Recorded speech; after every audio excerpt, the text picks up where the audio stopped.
That Monday morning, I was about to step into my private car when the housekeeper's little boy suddenly grabbed my sleeve and whispered, "Don't move, follow me." Behind the hedge, he pointed toward the driver waiting at the gate. Same car, same uniform. But something was wrong. Then he handed me a phone with a recording that froze my blood. My wife's voice. A secret plan. A morning arranged down to the smallest detail. They thought they were setting a trap for me. What they didn't know was that every step they took from then on led straight into mine. Before this story begins, I need to ask you something. Drop a comment and tell me. Have you ever noticed something wrong, but weren't sure if speaking up was worth the risk? Your answer might help someone else reading this. Quick note. Some details here are adapted for storytelling, but the lesson about trust and courage is what matters most. Don't move. Follow me.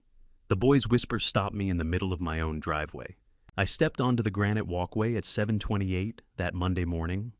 October 14th, 2024, briefcase in my right hand, coffee in my left. The routine hadn't changed in 30 years. Vernon opens the rear door of the Lincoln Navigator at the gate. I slide into the back seat. By 7:52, we're in the executive garage and I'm reading the Wall Street Journal before most of Dallas has finished breakfast. That morning, the boy appeared from behind the rose hedge, wearing a faded blue shirt, his small hand gripping my sleeve with an urgency I'd never seen in a child's face. Elijah Washington, 13 years old, son of Gloria, who'd kept our household running for 5 years. I'd seen him drawing in the corner of the kitchen, but couldn't remember ever speaking to him directly.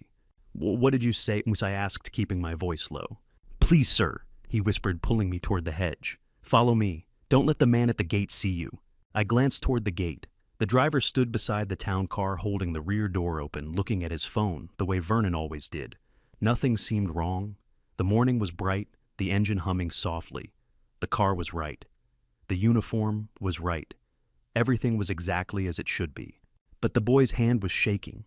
"Son, I'm late for a meeting," I said. "Whatever this is, can we talk about it tonight? If you go to that car, you won't come back." His voice broke. "Please, sir." These were not the eyes of a child playing a game. These were eyes that hadn't slept. I looked at him, really looked, and saw the exhaustion around his mouth, the way his shoulders were drawn tight, like someone who'd been carrying a weight too heavy for weeks. I had built a career on the discipline of not reacting to surprises, but something about the way this boy was holding my sleeve made me look at the car one more time.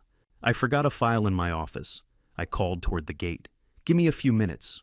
The driver's head came up. He shifted his weight from one foot to the other, the small movement of a man who had specific instructions, and this wasn't in them. Elijah pulled me behind the rose hedge pressed against the garden wall, where we couldn't be seen. My coffee cup was still in my left hand. My briefcase was still in my right. And I was crouching behind shrubbery in a $2,000 suit because an 8-year-old had asked me to trust him.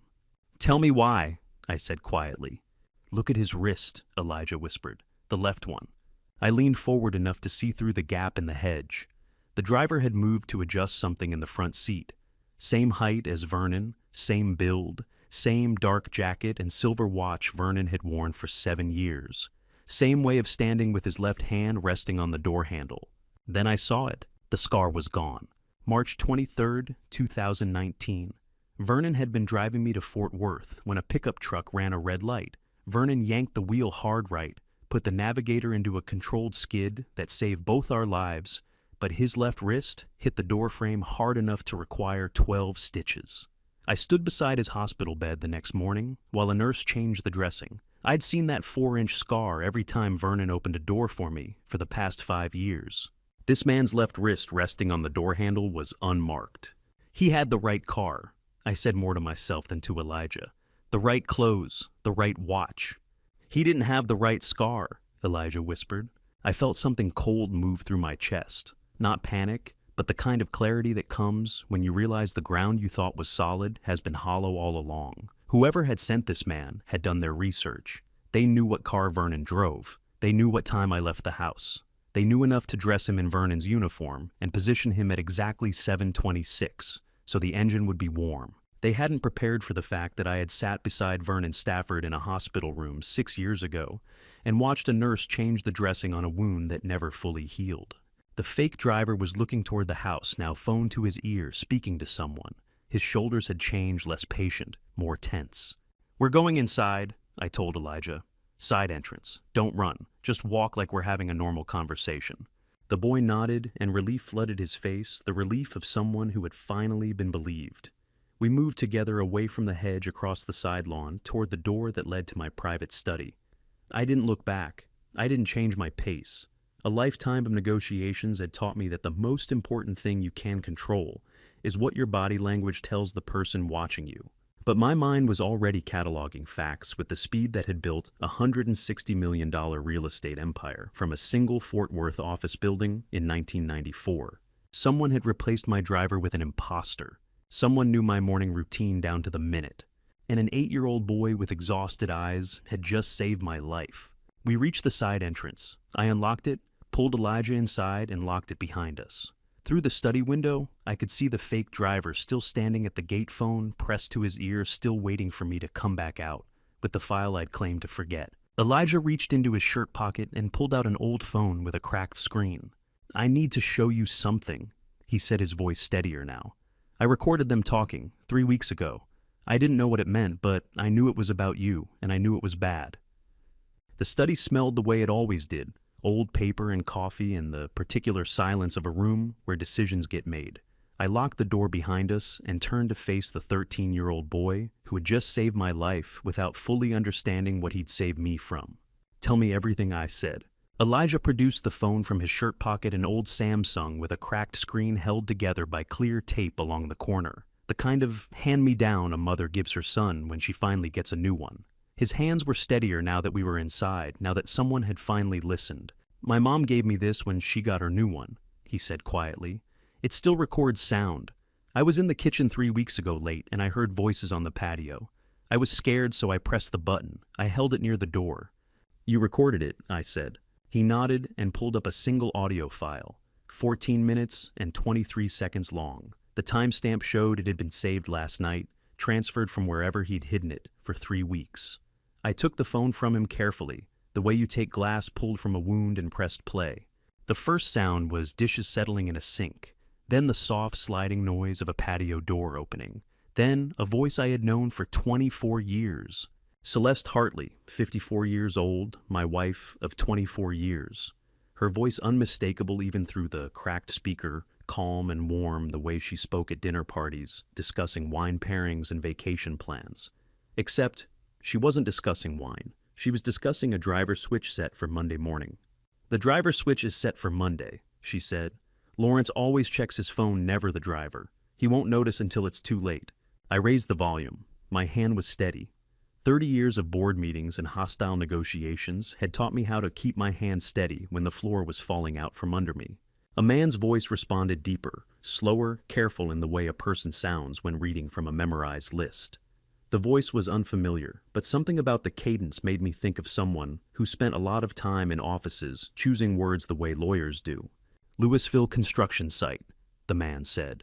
"Old access road along the reservoir. The drop is clean, no guardrail on the north bend. Looks like he took the curve too fast, went straight through. They won't find the car for hours." Celeste's voice again, quieter now. "And the real driver?" "Unhandled," the man said. "He'll be out of contact until Wednesday. By then, it won't matter."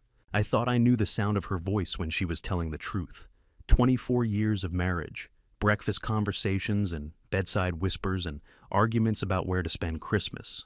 I thought I could hear the difference between her public voice and her private one, between the things she said because they were expected and the things she said because they were true. I was wrong. The recording continued, ice settling in a glass, someone walking across a patio, then Celeste again. "And if the accident fails, then we move to Plan B," the man said.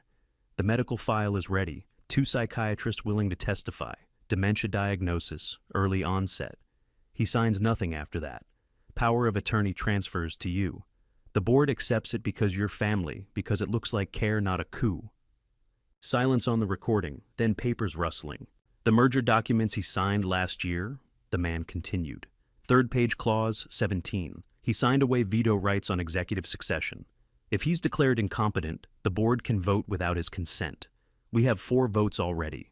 We only need 1 more." I stopped the playback at minute 8. The room was very quiet. Through the window, I could see the fake driver still standing at the gate phone, still pressed to his ear. Morning sunlight was hitting the brick wall of the garden the way it always did. Everything looked exactly the way it was supposed to look. I looked at the photo on the wall, the first construction project, Fort Worth, 1994. 6 stories. Borrowed money.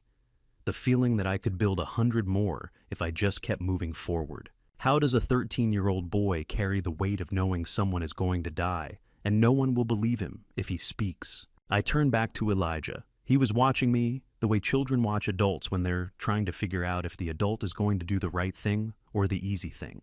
"How long have you been watching?" I asked. 3 weeks, sir." "Does your mother know?"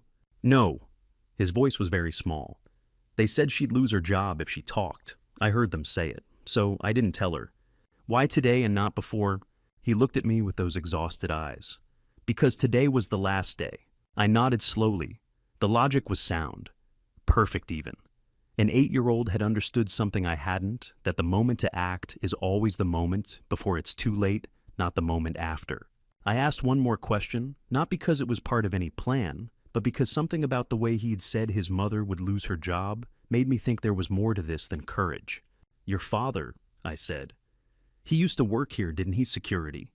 Elijah nodded slowly. The exhaustion in his face shifted into something else, something harder. "They fired him," he said quietly. 2016. The man on that recording, he's the one who filed the report against my dad. Theft charges. My dad said they were false, but no one believed him. Marcus Washington. I remembered the name now. Security staff from 2014 to 2016. Quiet man, diligent, the kind of employee you don't think about, because he does his job well and never causes problems. Until someone filed a report saying he'd been stealing from the equipment locker. I'd signed the termination papers without reading them carefully. I'd trusted the report. I looked at the boy in front of me. He had every reason to walk away. His father had been wronged by the same people who were now trying to wrong me. He could have let this play out. Let me get in that car. Let justice take whatever form it wanted. He had chosen to come forward anyway. I was not yet sure I deserved that. I picked up my phone to make the 3rd emergency call in 22 years. There are calls you make when everything is fine, and calls you make when everything is not. I stood at the study window with my back to Elijah, who sat very still in the small leather chair beside the bookshelf, and prepared to make the 3rd emergency call in 22 years. The first had been in 2008, when a partner tried to bury evidence in a lawsuit that could have bankrupted us both. The second had been in 2017, when my father died suddenly, and I needed someone to handle the estate paperwork, while I sat in a hospital room that smelled like disinfectant and tried to remember the last conversation we'd had that wasn't about quarterly earnings. This was the 3rd. I tapped Conrad Reeves's name in my favorites list. The phone rang twice. "Conrad, I need you to listen without interrupting." Conrad Reeves, 63 years old. My attorney for 22 years answered in the tone of someone who had heard this voice exactly twice before and knew what it meant. No greeting, no pleasantries. Just one word. "Tell me." I reported the facts the way I'd report a site inspection. Efficient, chronological, no emotion wasted on things that didn't change the data. Fake driver at the gate this morning. 8-year-old boy's warning. Cracked phone with 14 minutes of audio. Celeste's voice discussing driver's switch and Louisville accident. Unidentified man's voice adding Plan B with dementia diagnosis and company takeover. Vernon Stafford missing since last night. Conrad didn't waste time with shock or questions that could wait. He moved directly to instructions. "Don't go to the police yet," he said. 90 minutes. I need to make 3 calls first. Stay inside. Don't let the fake driver see you leave." "Understood." "Lawrence," Conrad said, and his voice shifted into something heavier. 6 months ago, I flagged 3 unusual transfers in the Q3 report. Shell companies registered in Delaware. Amounts were small enough to look like restructuring 100,000 here, 200 there. I didn't push because I thought it was internal accounting error. I should have pushed. I absorbed this without speaking. Conrad had seen something 6 months ago. He'd had data. Had questions had the instinct that told him to look closer. And he'd waited. We'd both waited. "I was wrong to wait," he said quietly. "We were both wrong," I said. 90 minutes. Before he could hang up, I asked the question that had been building since the moment I'd heard Celeste's voice on that recording. "What about Vernon?" Silence on the other end. Not the silence of someone searching for an answer, but the silence of someone delivering news they wish they didn't have to deliver. No contact since last night, Conrad said. Phone's silent. He hasn't checked in for his scheduled 7:30 pickup. I've tried him 4 times since 7 this morning. Vernon Stafford had driven me to work for 7 years. He'd never been late once. Not for weather, not for traffic, not for family emergencies. The kind of silence Conrad was describing from a man like Vernon meant only one thing. Vernon had tried to warn us. He hadn't gotten the chance to finish. I'll find him, Conrad said. 90 minutes. The call ended. I stood at the window looking at the fake driver, who was still standing beside the navigator, still waiting for me to come back out with the file I'd claimed to forget. He'd shifted position twice in the last 10 minutes. Small movements of a man whose instructions didn't cover what to do when the target doesn't appear on schedule. Conrad had seen it 6 months ago. I had missed it for 30 years. I turned to Elijah, who was still sitting exactly where I'd left him, hands folded in his lap, like a child waiting for the principal to decide his punishment. Stay here, I told him. Don't answer the door. Don't go near any windows. Conrad will be here in 90 minutes. He nodded without speaking. I walked to the study door, briefcase in hand, and faced the hallway that led to the breakfast room. I couldn't hide in the study without raising suspicion. Celeste would expect me to say goodbye before leaving for work. 24 years of marriage had established patterns, and breaking them now would be the same as announcing I knew. The breakfast room faced the garden. Morning light came through the east windows, the way it always did, clean and sharp, hitting the white marble countertop, and the silver coffee service, and the woman sitting at the small table in a white silk dress. Celeste looked up when she heard my footsteps. Her smile was warm, genuine, the smile I'd fallen in love with in Austin, when we were both young enough to believe that wanting something badly enough made it true. Lawrence, the driver's been waiting, she said, concern in her voice. You'll be late. I noticed the phone on the table beside her coffee cup, face down. A small detail I wouldn't have caught yesterday. A small detail that meant she'd just finished a call and didn't want the screen visible. I forgot a file, I said, keeping my voice level. Give me a few minutes. I walked to where she sat and did what I'd done every morning for 24 years. I kissed her forehead. The angle was familiar. The scent of her perfume, the same brand she'd worn since Austin, the same bottle I'd bought her for our first anniversary, was familiar. Everything about this moment was familiar, except the knowledge of what those familiar things now meant. How many times had I kissed that forehead without knowing what was being planned behind those eyes? I love you, she said. I didn't reply. Couldn't. The words that would have come automatically yesterday stuck in my throat like glass. I walked out of the breakfast room, carrying my briefcase and the weight of her betrayal. In the hallway, I could still smell her perfume on my collar, the same scent from our wedding day. The same scent from 1,000 ordinary mornings when I'd kissed her goodbye and driven to work thinking I knew who I was married to. She had said those 3 words in the same voice she'd used when we stood in that chapel in Austin and promised each other things we'd meant at the time. Standing in the hallway with my briefcase in hand, I understood for the first time that the most dangerous lies are the ones that were once true. There was one more person I hadn't been able to reach since Sunday. My son Cole, 31 years old, Senior VP of Regional Development at Hartley Capital, had stopped answering his phone 2 days ago. His assistant said he'd checked into a private psychiatric facility in Plano for what she described as a voluntary wellness evaluation. Cole had never voluntarily done anything involving doctors in his life. He ran 5 miles every morning and hadn't missed a board meeting in 3 years. I had tried his number 4 times since Monday. It rang through to voicemail each time, in the particular way that means a phone is on, but the person holding it has been told not to answer. I had lived in this house for 19 years and had never once used the back gate. The back gate had seemed like unnecessary paranoia when we'd installed it 19 years ago. Conrad had insisted every property needs 2 exits. I'd agreed, then never used it once. Until now. I moved through the house, away from the front entrance past the kitchen, where Gloria was washing breakfast dishes, through the mudroom toward the storage shed at the property's south edge. The gate was built into the brick wall, disguised as garden structure, invisible unless you knew where to look. The code panel was small, weathered. I punched in the 4 digits 1994, the year of the first building. The gate clicked open. Before leaving, I opened my phone's camera and aimed it through the side window gap toward the front gate. The fake driver was still there beside the navigator. Rear door closed now. Phone in his hand, weight shifting foot to foot, the movement of a man whose instructions hadn't covered what to do when the target doesn't return after 20 minutes. I texted Conrad 2 words, back gate. Then I stepped through into the narrow service alley behind the properties. The gate closed with a soft click. On the other side of the brick wall, the fake driver was still waiting. 2 minutes later, Conrad's silver sedan appeared at the end of straight lane. Not his usual Mercedes, something deliberately unmemorable, a Honda Accord you'd see 1,000 times and never notice. I got in the passenger seat. 22 years of knowing Conrad, and this was the first time I had ever sat there. He always drove me in the back seat, the formal arrangement of attorney and client.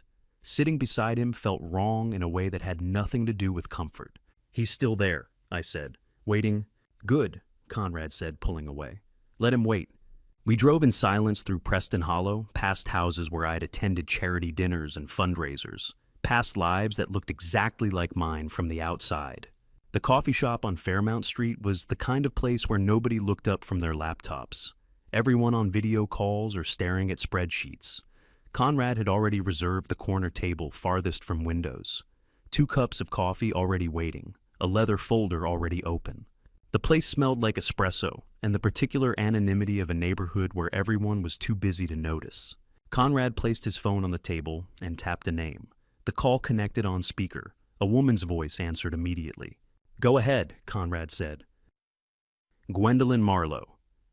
47 years old, the private investigator Conrad had relied on for 12 years, delivered her findings in the flat tone of someone reading evidence that would destroy lives. "Vernon Stafford's phone last pinged a cell tower at 5:45 this morning," she said. "Irving Industrial Area near the old Texas Stadium site.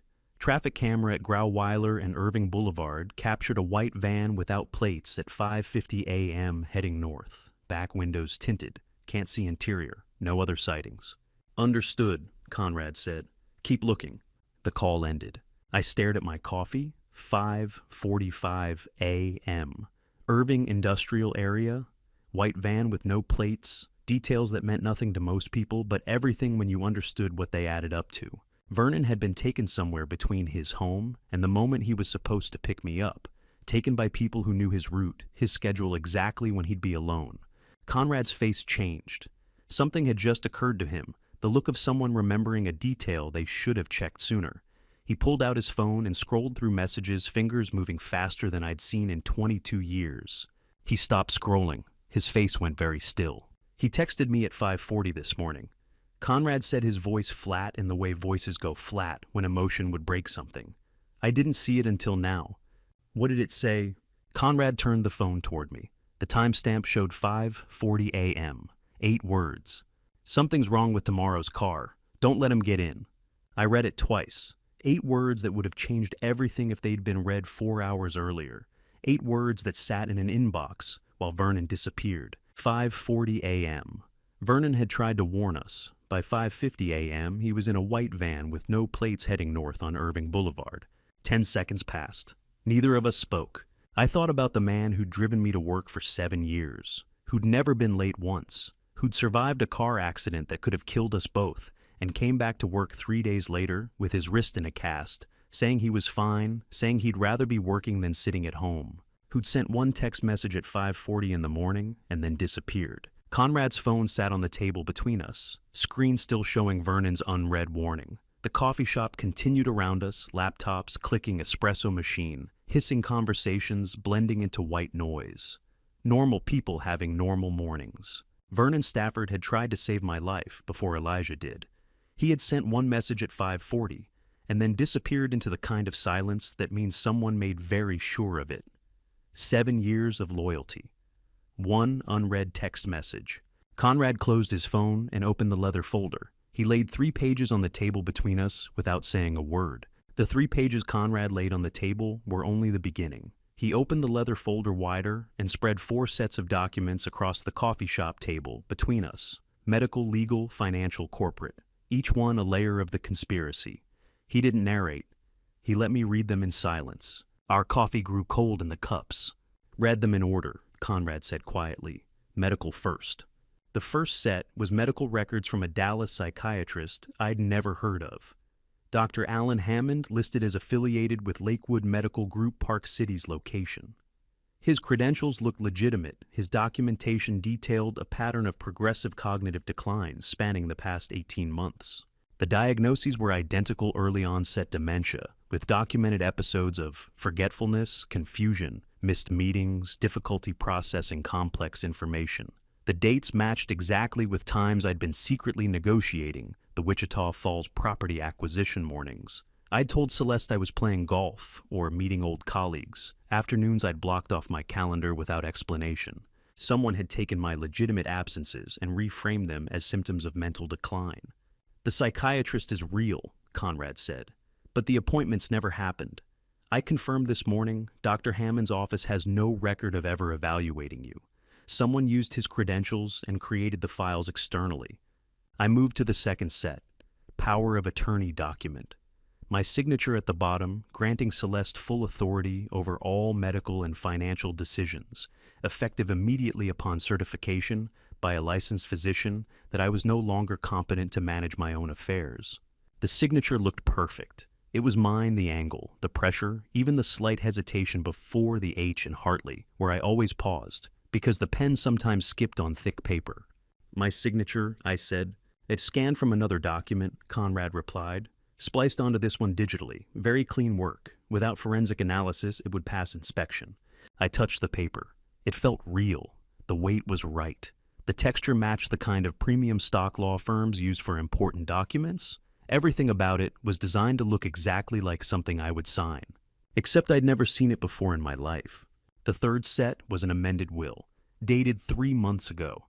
My entire estate, the Preston Hollow House, the Fort Worth properties, the commercial real estate portfolio, all company shares transferred to Celeste as sole beneficiary, all trust provisions removed, all charitable designations eliminated, everything consolidated under her name, effective immediately upon my death or mental incapacitation.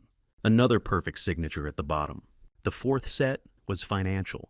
Delaware Shell Company transactions that Conrad had flagged 6 months ago in the Q3 report. $18 million moved over 8 months through 3 separate entities with names designed to sound like legitimate business reorganizations: Hartley Development Holdings, LLC, Capital Growth, Ventures Delaware, Strategic Asset Management Group. The money had flowed out of Hartley Capital in careful increments, never more than $300,000 at a time, spread across different accounts, structured to look like routine business expenses and investment transfers. $18 million, 8 months. I had signed every quarterly report that approved the transfers. You flagged this 6 months ago, I asked. I thought it was restructuring, Conrad said, and his voice carried the weight of a man who understood exactly what that mistake had cost. I should have pushed harder. I stared at the document spread across the table. 4 systematic layers. Medical records to establish incompetence. Power of attorney to seize control. Amended will to claim the estate. Shell companies to drain the assets.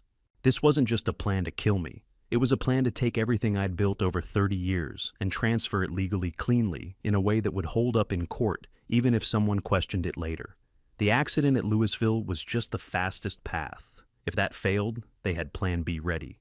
Declare me incompetent, lock me in a facility, drain the accounts while I sat in a room being evaluated by doctors who would testify I couldn't remember my own name.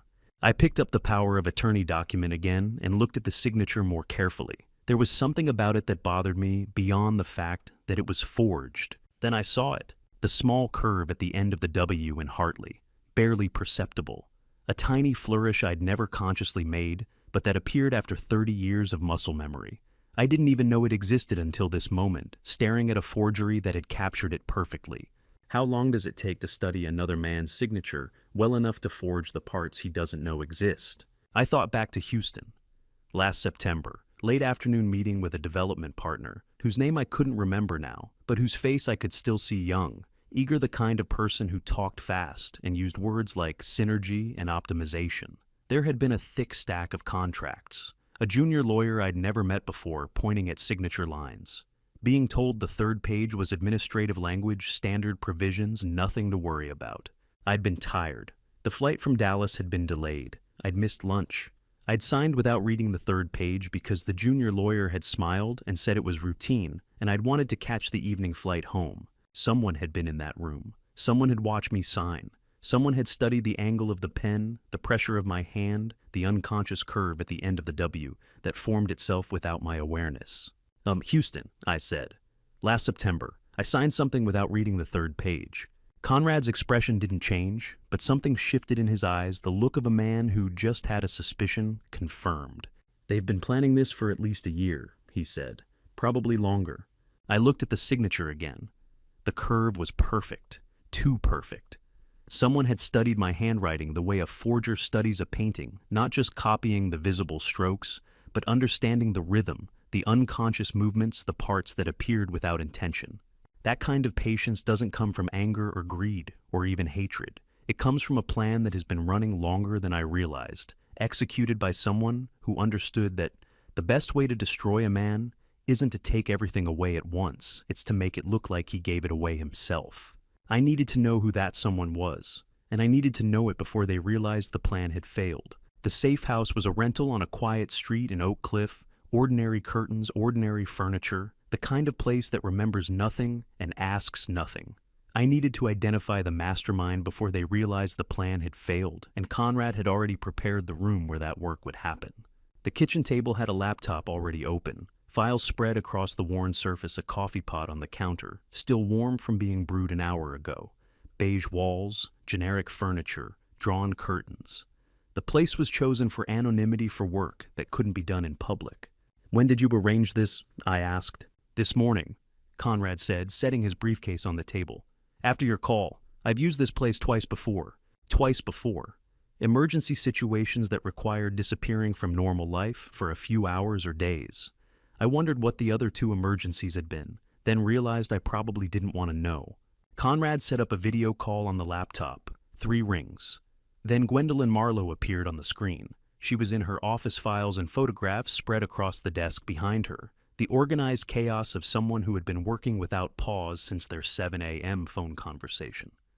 5 hours of research compressed into what she was about to present. Her face showed she'd found something significant.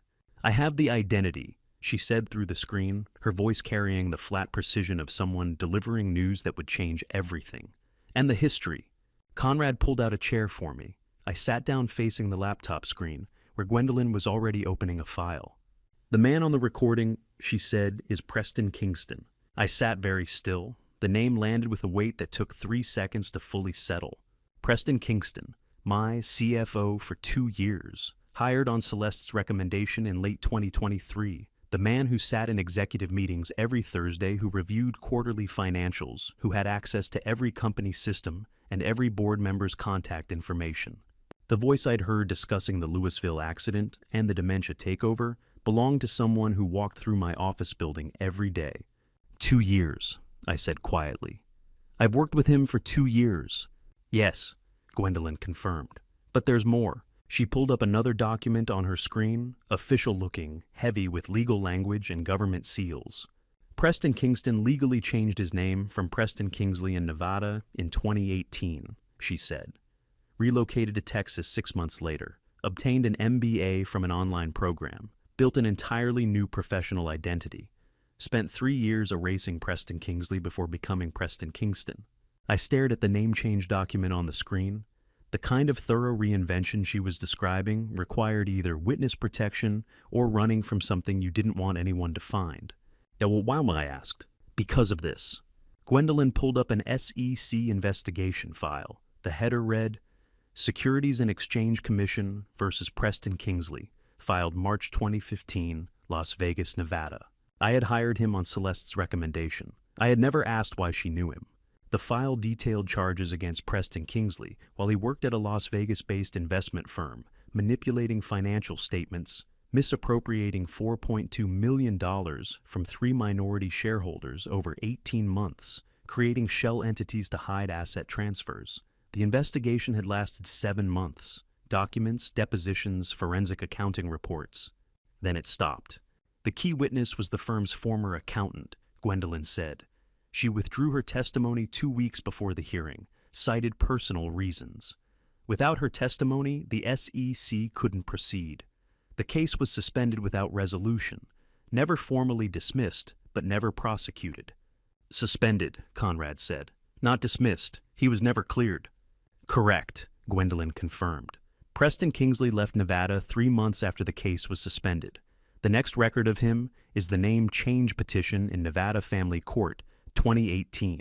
I looked at the SEC file on the screen. Shell companies, forged authorizations, minority shareholder fraud. The methodology was identical to the Delaware transfers Conrad had flagged 6 months ago, identical to the documents we'd reviewed at the coffee shop this morning. $4.2 million, 18 months. Key witness withdrew. The pattern was identical. Preston Kingsley had done this before. Not the murder that was new, probably Celeste's escalation, when she realized the financial takeover alone wouldn't be fast enough. But the systematic corporate dismantling from inside, the careful construction of shell entities, the patient forgery of documents that was his specialty. He knew exactly how to take apart a company's financial structure, because he'd already done it at least once before, probably more than once if we looked hard enough at the years between Nevada and Texas. He's a professional, as I said. Gwendolyn nodded. The Nevada case shows sophisticated understanding of corporate finance securities, law, forensic accounting countermeasures. This isn't amateur fraud. This is someone who studied the system well enough to exploit every gap. I thought about the past 2 years. Preston sitting across from me in board meetings. Preston reviewing acquisition proposals. Preston having quiet conversations with Celeste at company events. Conversations I'd assumed were polite small talk between my wife and my CFO, not strategy sessions for my destruction. How long had they been planning this? Since 2022, when he was hired. Earlier, back when he was still Preston Kingsley and Celeste was still pretending our marriage was solid. He didn't come to your company to fall in love with your wife, Gwendolyn said, and her voice carried a certainty that came from seeing this pattern before. He came because your company was exactly the kind of structure he knew how to take apart. Real estate holdings, complex ownership, multiple subsidiaries, the kind of corporate architecture that can be dismantled piece by piece if you know where to cut. Celeste had simply been the door he needed to walk through. I looked at the SEC file on the screen, the charges, the shell companies, the withdrawn witness. Preston Kingsley had walked away from Nevada without consequences because someone had made sure the key testimony disappeared. 3 years later, he'd built a new identity and found a new target. My company, my wife, my signature that he'd studied well enough to forge the unconscious parts. And that meant there were questions I needed to ask about how long Celeste had known him and what she had promised him in return. After Gwendolyn ended the call, Conrad reached into his folder and placed one more document on the table. A personnel file, edges worn from years in archive storage. The name on the tab read Washington Marcus A. I looked at Conrad, then at the file, then back at Conrad. Elijah's in the next room, Conrad said quietly. I brought him here 20 minutes ago. His mother doesn't know yet. I think you need to see this, and I think the boy needs to see you see it.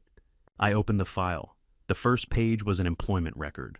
Marcus Washington security personnel hired May 2014, terminated March 2016. Termination reason theft of office equipment valued at $847. An internal investigation report was clipped beneath the employment record. The signature at the bottom of the investigation report read, Preston Kingsley, External Compliance Consultant. Not Kingston. Kingsley. His real name. Before the Nevada name change, before he'd built the new identity, he'd worked for Hartley Capital under his original name in 2016, 8 years ago, as an outside consultant. I'd never met him, never reviewed his work, never knew he existed until Celeste recommended hiring Preston Kingston as CFO in 2022. A small photo was clipped to the first page of the file. A man in a Hartley Capital security uniform, standing in our lobby, badge visible on his chest, slight smile like someone who took pride in doing his job well. Conrad stepped to the doorway of the kitchen and called softly into the next room. Elijah, can you come here for a moment? The boy appeared in the doorway. He'd been sitting quietly for 20 minutes without complaint, the way children do, when they understand something important is happening and they shouldn't interfere. He walked to the table and looked at the photo Conrad was holding. His face changed, not dramatically, just a small tightening around his eyes, the way people look when they see something they thought they'd never see again. That's my dad, Elijah said, his voice very quiet. That's him. He didn't touch the file, just looked at it like it might burn him if he got too close. He never stole anything. Elijah continued, still staring at the photo. He told me before he left. He said a man in a gray suit lied about him, and nobody believed him when he said it wasn't true. I read the termination date again. March 2016. 8 years ago. Elijah would have been 5 years old. I remembered the HR director coming to my office with a stack of termination papers that month, telling me there had been an internal investigation into equipment theft, asking me to sign off on the security employee's dismissal. I'd signed without reading the investigation report, delegated it to HR because I trusted their process. Marcus Washington had spent 8 years carrying a lie that Preston Kingsley had written in 10 minutes. I had signed off on the HR process without reading the details. The man in the gray suit who lied, Conrad said gently, looking at Elijah, that was Preston Kingsley, the same man who's trying to take this company now.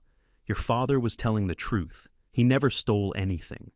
Elijah nodded slowly like he'd always known, but had never had anyone else confirm it. I looked at the boy standing beside the table, 8 years old, who had carried his father's truth for 3 years since Marcus had left, who had stood behind a rose hedge this morning and whispered a warning that saved my life, even though his father had been wronged by the same people who were now trying to wrong me. I'm sorry, I said. I signed the termination without reviewing the investigation. I should have looked closer.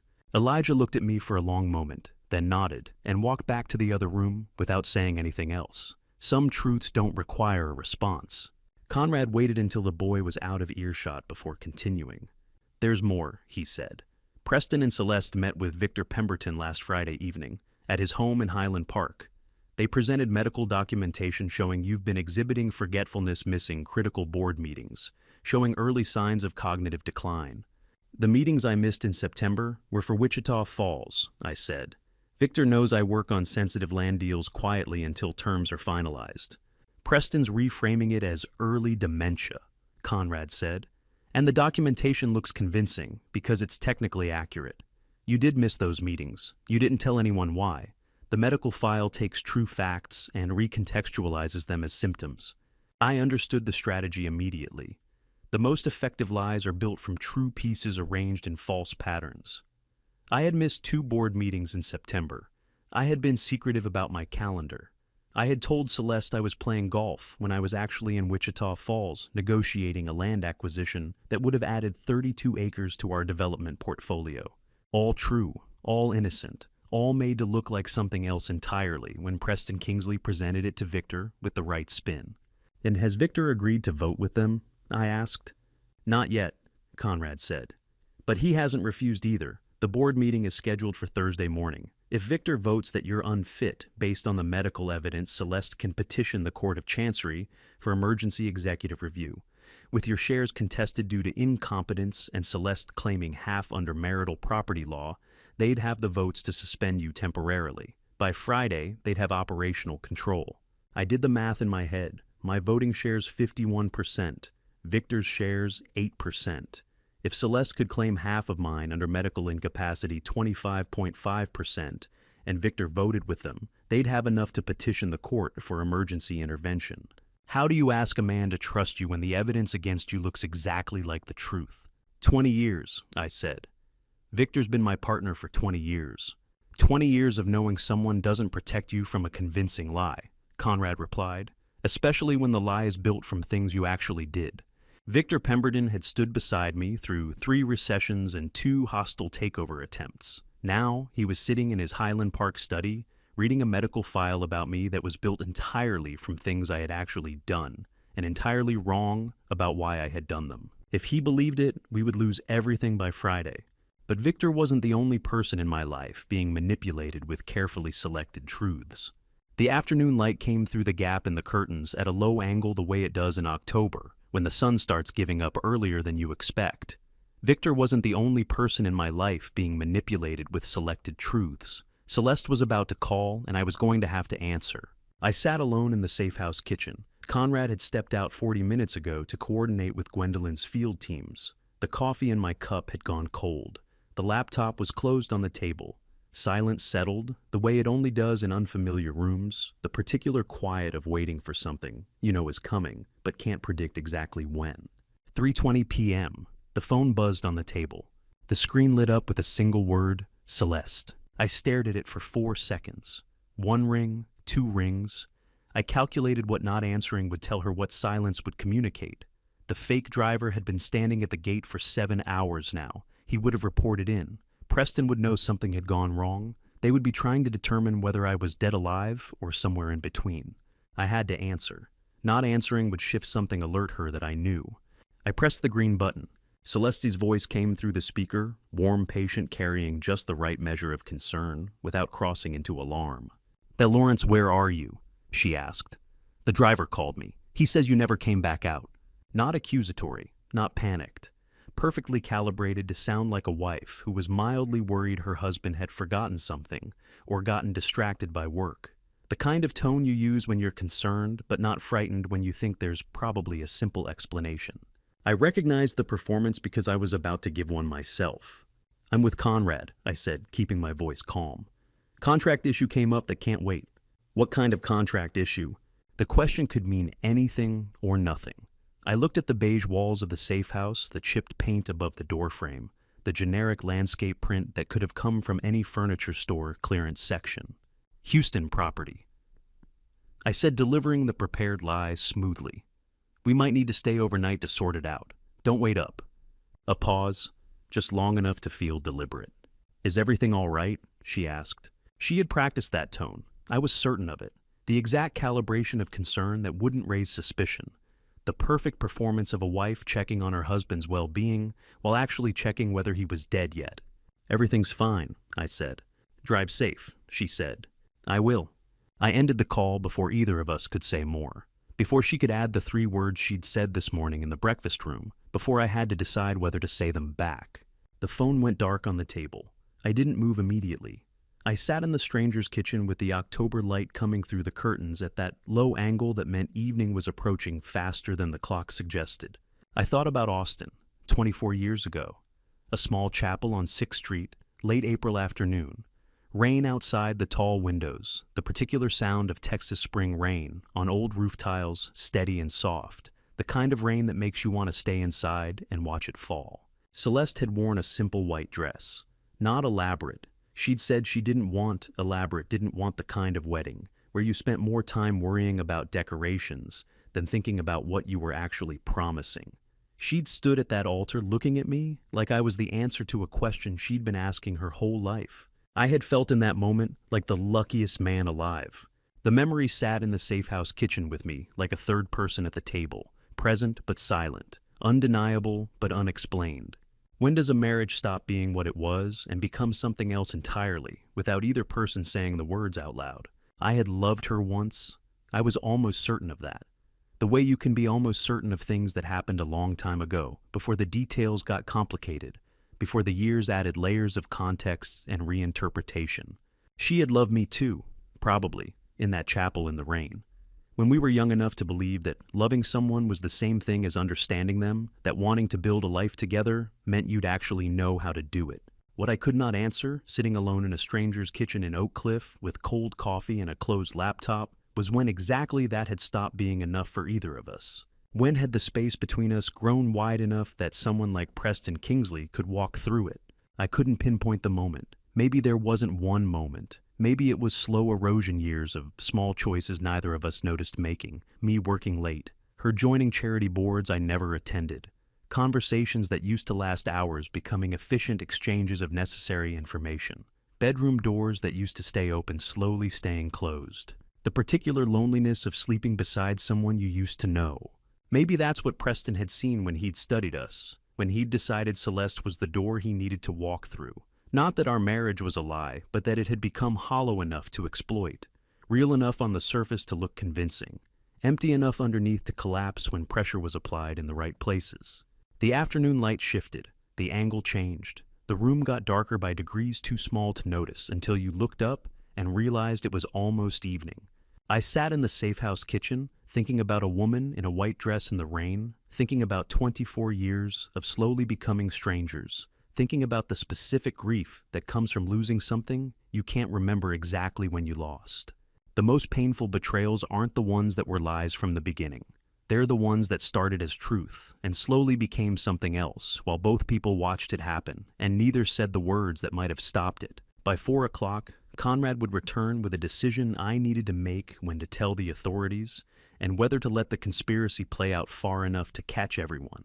By 4 o'clock, we had stopped talking about what had been done to me and started talking about what I was going to do about it. Conrad returned to the safe house with Gwendolyn joining via laptop screen.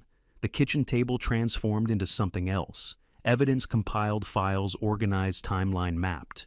Recording transcript, forged documents, SEC investigation file, personnel records. No more processing grief. Time for tactical decisions. Conrad spread the materials across the table with the efficiency of someone who'd done this before. "We have two options," he said. "Both have risks." Gwendolyn's face appeared on the laptop screen, her office visible behind her, the organized chaos of someone who'd been working without pause for 9 hours. Option A. Conrad began tapping the first document. "We go to Dallas police now. We have Elijah's recording. We have the forged documents. We have Preston's SEC history. We have Vernon's disappearance and the unread warning text. That's enough for probable cause. Enough to open an investigation. Enough for arrest warrants." "And then," I asked. "Then Preston's lawyers start working," Conrad said. "Expensive defense attorneys who know how to make evidence complicated. Internal company records could be destroyed before subpoenas are executed. Witnesses could be coached. Digital trails could be scrubbed. The case becomes he said, she said, with a recording that defense will claim is ambiguous documents they'll argue were business restructuring, and a CFO with a past they'll say has already been adjudicated." "It might stick," Gwendolyn said through the screen, "but it might not, and if it doesn't, they walk." I understood what they weren't saying directly. Option A was safe. Option A meant I could go home tonight, file a police report, let the system handle it. Option A meant Preston would be arrested by morning. Option A also meant he might be free by next month. Option B. Conrad continued, his voice shifting into something more deliberate. "We run a controlled operation. We let them think the plan is working." He paused, making sure I understood what that meant. That's how I asked. Gwendolyn leaned forward on the screen. "Dummy in the car, Tuesday morning. Same routine, same time, same route. We watch what they do when they think you're dead.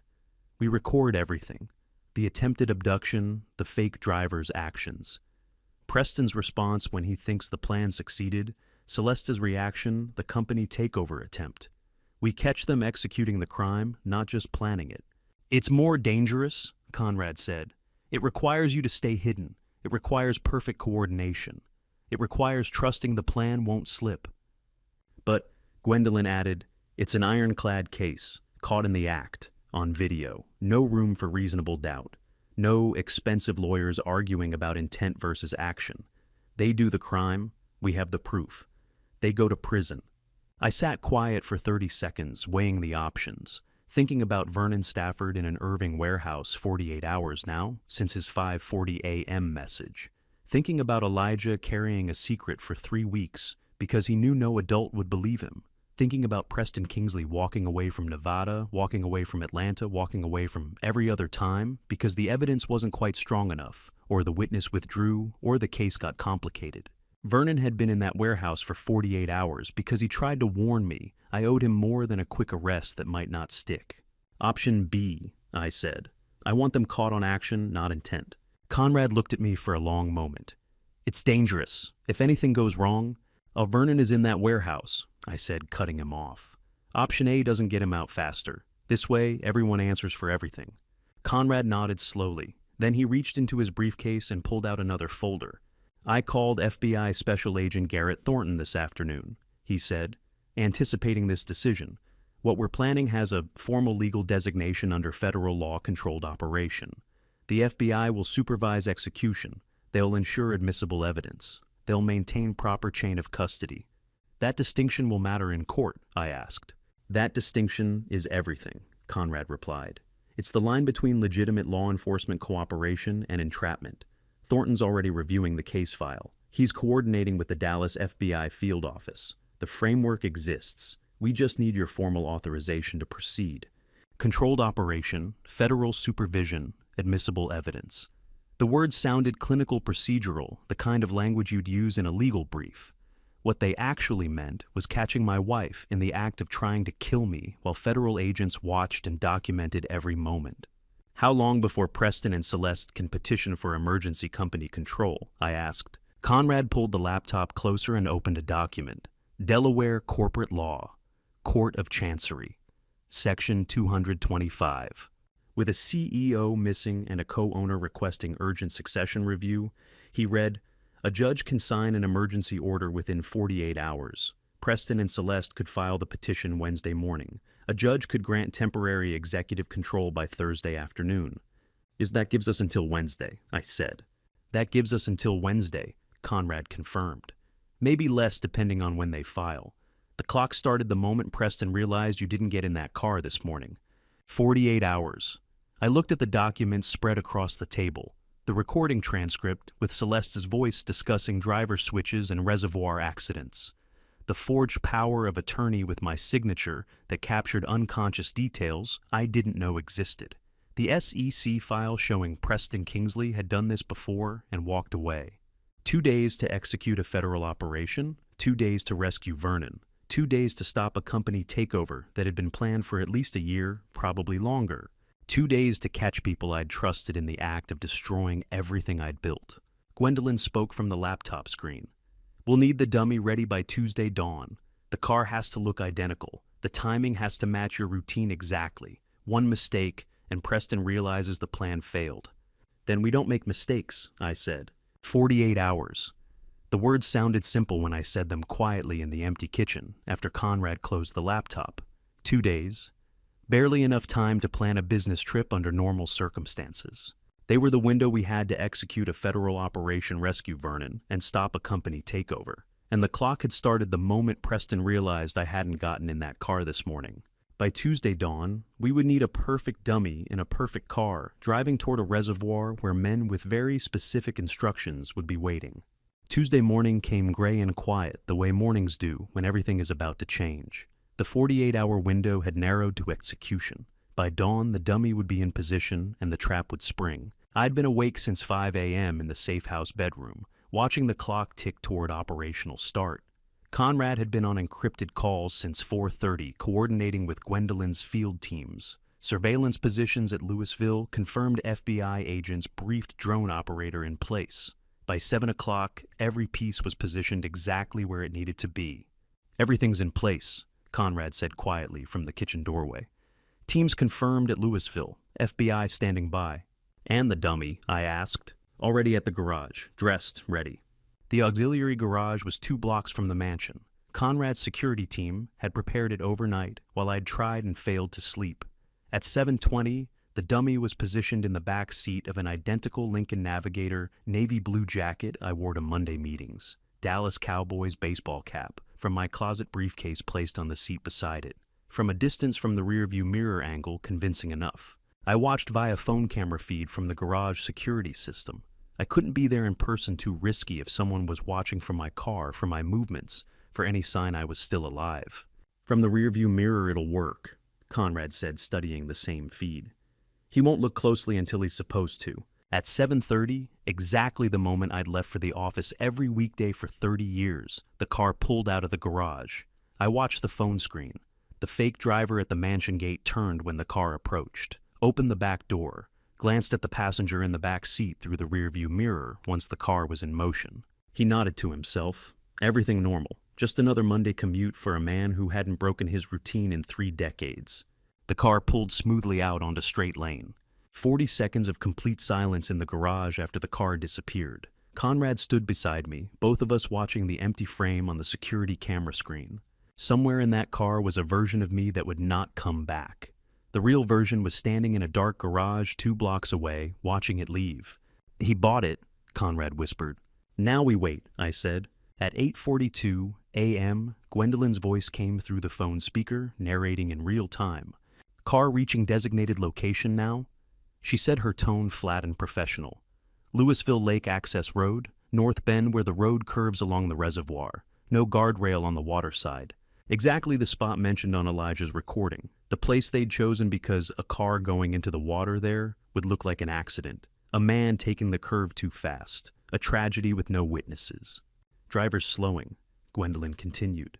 Pulling onto the shoulder, checking mirrors. Road is deserted. Early morning, no witnesses. I could hear it in her voice the moment approaching the seconds counting down. Back door opening now, she said. He's reaching for the passenger. A pause. 2 seconds that felt like 10. He sees it, Gwendolyn said. He sees the dummy. Too late, Conrad said beside me, looking at his own phone where he was tracking the operation on a different feed. Gwendolyn's narration continued without pause. Drone overhead has captured everything from the moment the car stopped. 4 minutes, 18 seconds of high-definition footage. Shows the driver pull the dummy from the back seat, place it in the driver's seat. Position the hands on the wheel to simulate an accident victim. He's preparing to release the brake. Let the car roll toward the water. 4 minutes, 18 seconds. Every movement captured. There would be no reasonable doubt. 3 unmarked vehicles appearing now, Gwendolyn said. North approach, south approach, hidden turnout. Boxing him in, he's looking around, nowhere to go. I heard it through the phone engine's car doors, the sharp professional voices of people executing a plan that had been rehearsed to the minute. Teams moving in, Gwendolyn narrated. He's not resisting, hands visible. He knows it's over. Conrad's phone buzzed. He glanced at the screen, then at me. Thornton's on site, he said. Special Agent Garrett Thornton, 51 years old. FBI White-Collar Crime Division arrived in a 4th vehicle with 2 junior agents' black SUV with federal plates. The signed arrest warrant was already in his hand, prepared Monday evening based on the evidence Conrad had provided. Complete federal chain of custody time-stamped drone footage GPS, coordinates 3 independent witness teams, physical evidence of attempted murder, staged as accident. Agent Thornton on scene. Gwendolyn's voice came through the speaker. Warrant executed, suspect in custody. Chain of custody, Conrad asked into the phone. Complete, Gwendolyn confirmed. Timestamp shows departure at 7:30, arrival at Louisville 8:41. GPS tracking on vehicle continuous. Drone footage begins 8:42, ends 8:46. 3 witness teams positioned at different vantage points, all recording independently. We have everything. Clean and admissible. I sat in the safe house kitchen phone on the table, watching the empty garage feed on the screen. The driver who'd stood at my gate yesterday morning was now in federal custody. The footage was clean. The evidence was admissible. The arrest would hold. But Preston Kingston was still sitting in my building in my CFO's chair, probably checking his phone every few minutes, waiting for the confirmation call that would tell him Lawrence Hartley was at the bottom of Louisville Lake, and the path was clear to execute the next phase of the takeover. He didn't know yet. The driver had been alone at the access road, no backup, no witnesses. When he failed to report in, Preston would start to wonder. But wondering wasn't the same as knowing. I had perhaps 2 hours, maybe 3, before Preston realized something had gone wrong. 2 hours before he started making calls, asking questions, trying to determine why the driver wasn't answering. 2 hours before the carefully constructed plan he'd been building for at least a year started to show cracks. The driver was in federal custody. The footage was clean. The evidence was admissible. But Preston Kingston was still free in my building still waiting for news that I was dead. I intended to be the one who delivered a different message. By 11 o'clock Tuesday morning, the news would reach Preston and Celeste that something had gone wrong, and I needed to see how they would react when the plan they'd built for a year started to collapse. The coffee at the safe house tasted like burnt metal, but I kept drinking it because watching your wife conspire with her lover at midnight required staying awake through every frame. Conrad had the surveillance feeds running on 3 monitors, and Gwendolyn was cataloging every word they said in my office 42 hours after a driver had been arrested for trying to kill me with a car he thought I'd be inside. Preston had been in the Hartley Capitol building since 11:15 p.m., checking his phone obsessively. I could see it on the center monitor, my CFO pacing in my office, sitting in my chair, standing at my window, looking out at Dallas like he already owned it. Still no call from the driver, Conrad said, watching a different screen that showed Preston's phone activity. The driver's in federal custody, can't make calls. Preston's starting to realize something's wrong. How long before he panics, I asked. He's already panicking, Gwendolyn said from her position at the third monitor, where she was tracking encrypted message traffic Conrad's team had recovered from Celeste's devices. "Watch!" On the center screen, my office door opened. Celeste walked in wearing the white silk dress from this morning's breakfast performance. Preston stood, immediately moved toward her, with urgency I could read even through the grainy surveillance footage. Conrad turned up the audio feed. The microphone he'd installed Monday afternoon picked up voices clearly despite the late hour. "Is it done?" Preston asked. Celeste stopped walking, looked at him with an expression I'd seen 1,000 times in 24 years of marriage confusion when someone asked a question she didn't understand. "Is what done?" she asked. Preston's face changed, just slightly, the shift from expectation to realization that he'd made a mistake. "The quarterly filing," he said, recovering smoothly. "The one you were reviewing earlier, did you finish?" But Celeste was still looking at him with that confused expression, trying to understand what he'd actually meant with that first question. "I haven't looked at it since this afternoon," she said slowly. "What did you think was done?" "Nothing," Preston said, moving to the wall safe behind my desk. "Just the filing. I thought you might have worked late." He punched in the combination, a combination he shouldn't have known but clearly did, and retrieved a USB drive from inside. Celeste watched him, and I watched her watching him. And even through a surveillance camera, I could see she didn't believe his deflection about the quarterly filing. She didn't know about the warehouse plan, didn't know about the driver, didn't know Preston had tried to kill me this morning while she was sitting in the breakfast room saying she loved me. "Authentic confusion," Gwendolyn said quietly beside me. Body language shows genuine surprise. She wasn't expecting that question, didn't know what "is it done" referred to. Conrad's laptop chimed. He glanced at the screen, then turned it toward me. "My team just finished processing the encrypted messages from her phone," he said. "This one's from October 5th, 10 days ago. I read the message on the screen. Celeste's words time-stamped, recovered from a deleted folder someone had worked very hard to erase permanently. Is there a meaningful difference between wanting to ruin someone's life and wanting to end it? I'd thought the answer was obvious until I watched my wife's face register surprise that her lover had tried to kill me without telling her. The message read, "I'm committed to the financial strategy, but I need you to hear me clearly. Nothing violent, nothing that crosses into actual harm. Lawrence is controlling and dismissive, but he's still Cole's father. Whatever you're planning, it has to stay within legal boundaries. We can defend if this goes wrong." Preston's response sent 3 minutes later. "Of course, you have my word." I stared at the screen, read it again, then a third time. "Legal implications," Gwendolyn said, shifting into the analytical tone she used when processing complex evidence. "This message is potentially exculpatory for Celeste on attempted murder charges, shows she explicitly drew a boundary against violence, shows Preston acknowledged and agreed to that boundary. When he proceeded with the Louisville plan anyway, he was acting against her expressed wishes. But," Conrad added, "it doesn't absolve her of the fraud conspiracy. The financial strategy she references, that's the shell companies, the forged documents, the company takeover. She's complicit in everything except the murder attempt." I watched the surveillance feed. Celeste was leaving the office now, and Preston was standing alone, staring at the USB drive in his hand, checking his phone again for a message that would never come.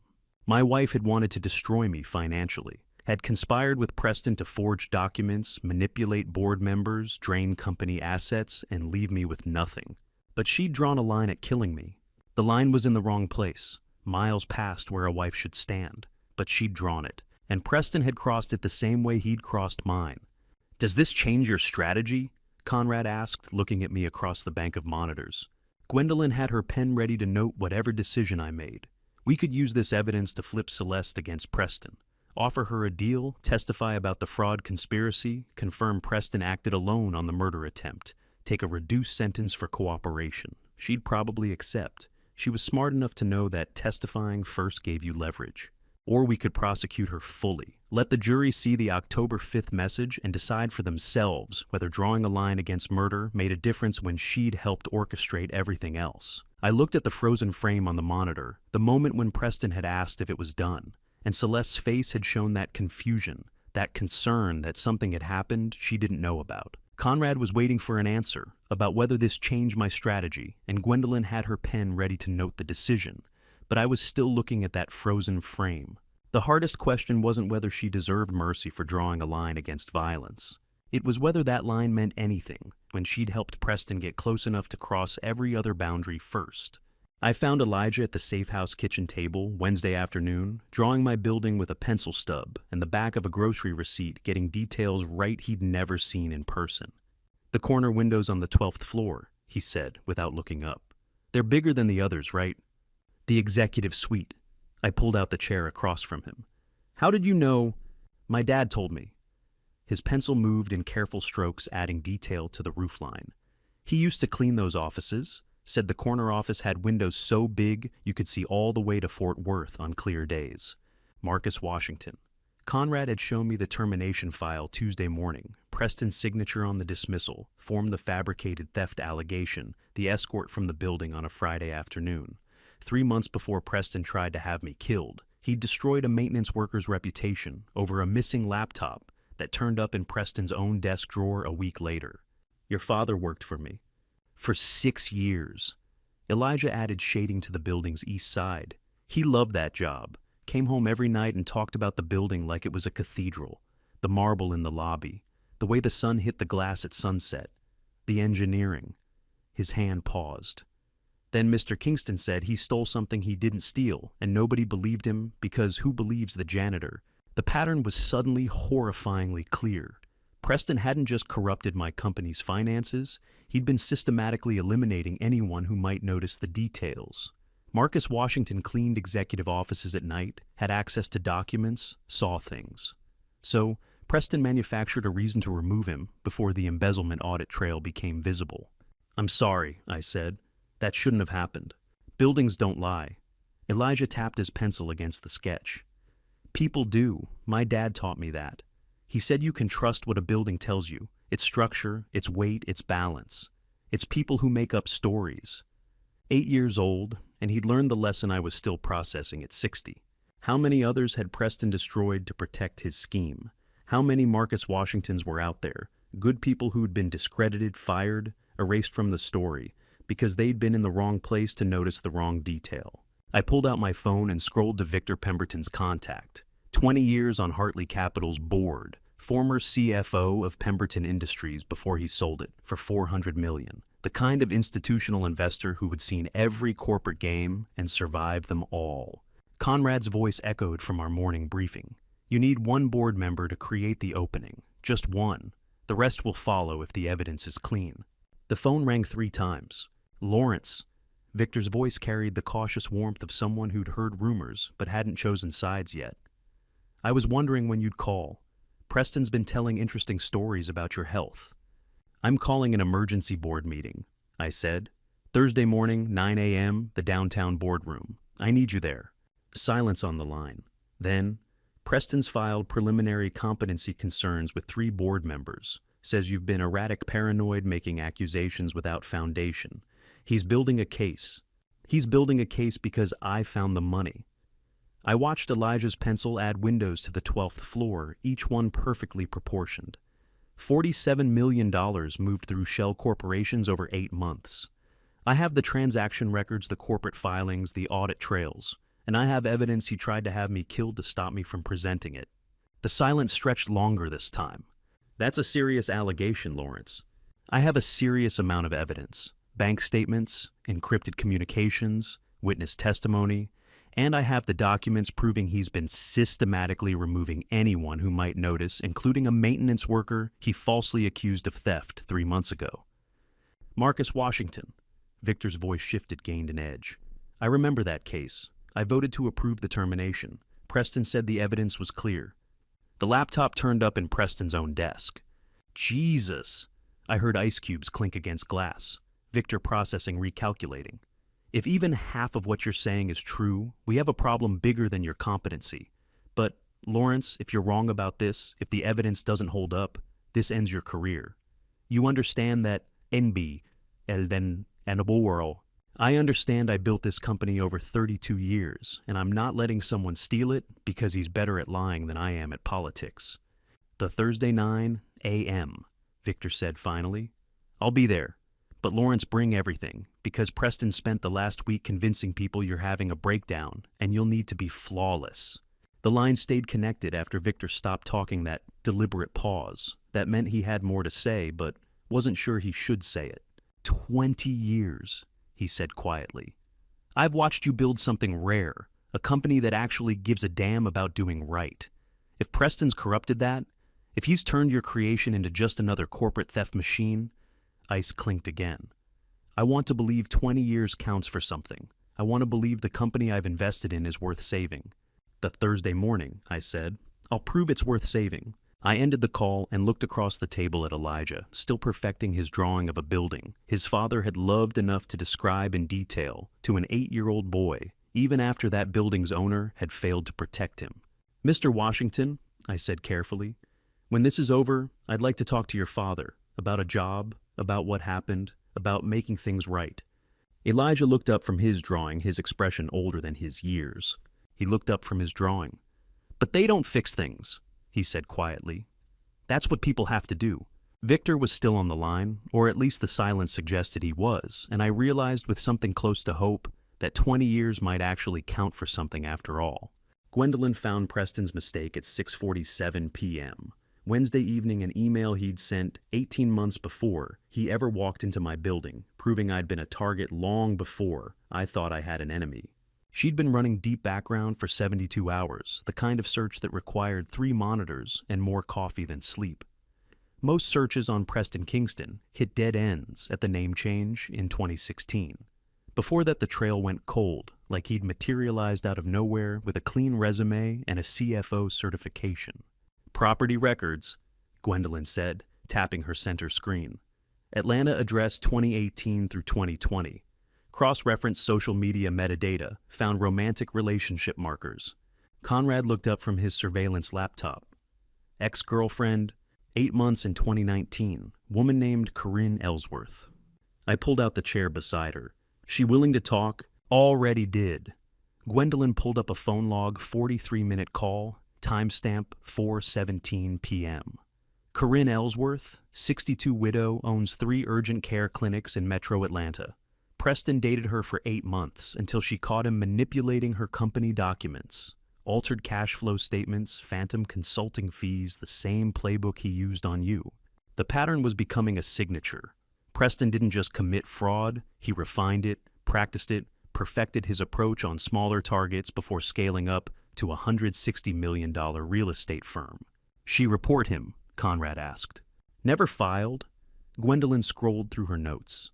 Didn't want the publicity for her clinics, confronted him, ended the relationship, moved on. She thought it was over.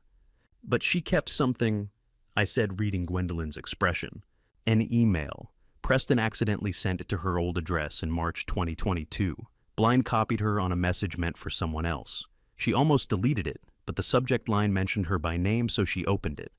Gwendolyn turned her laptop toward me.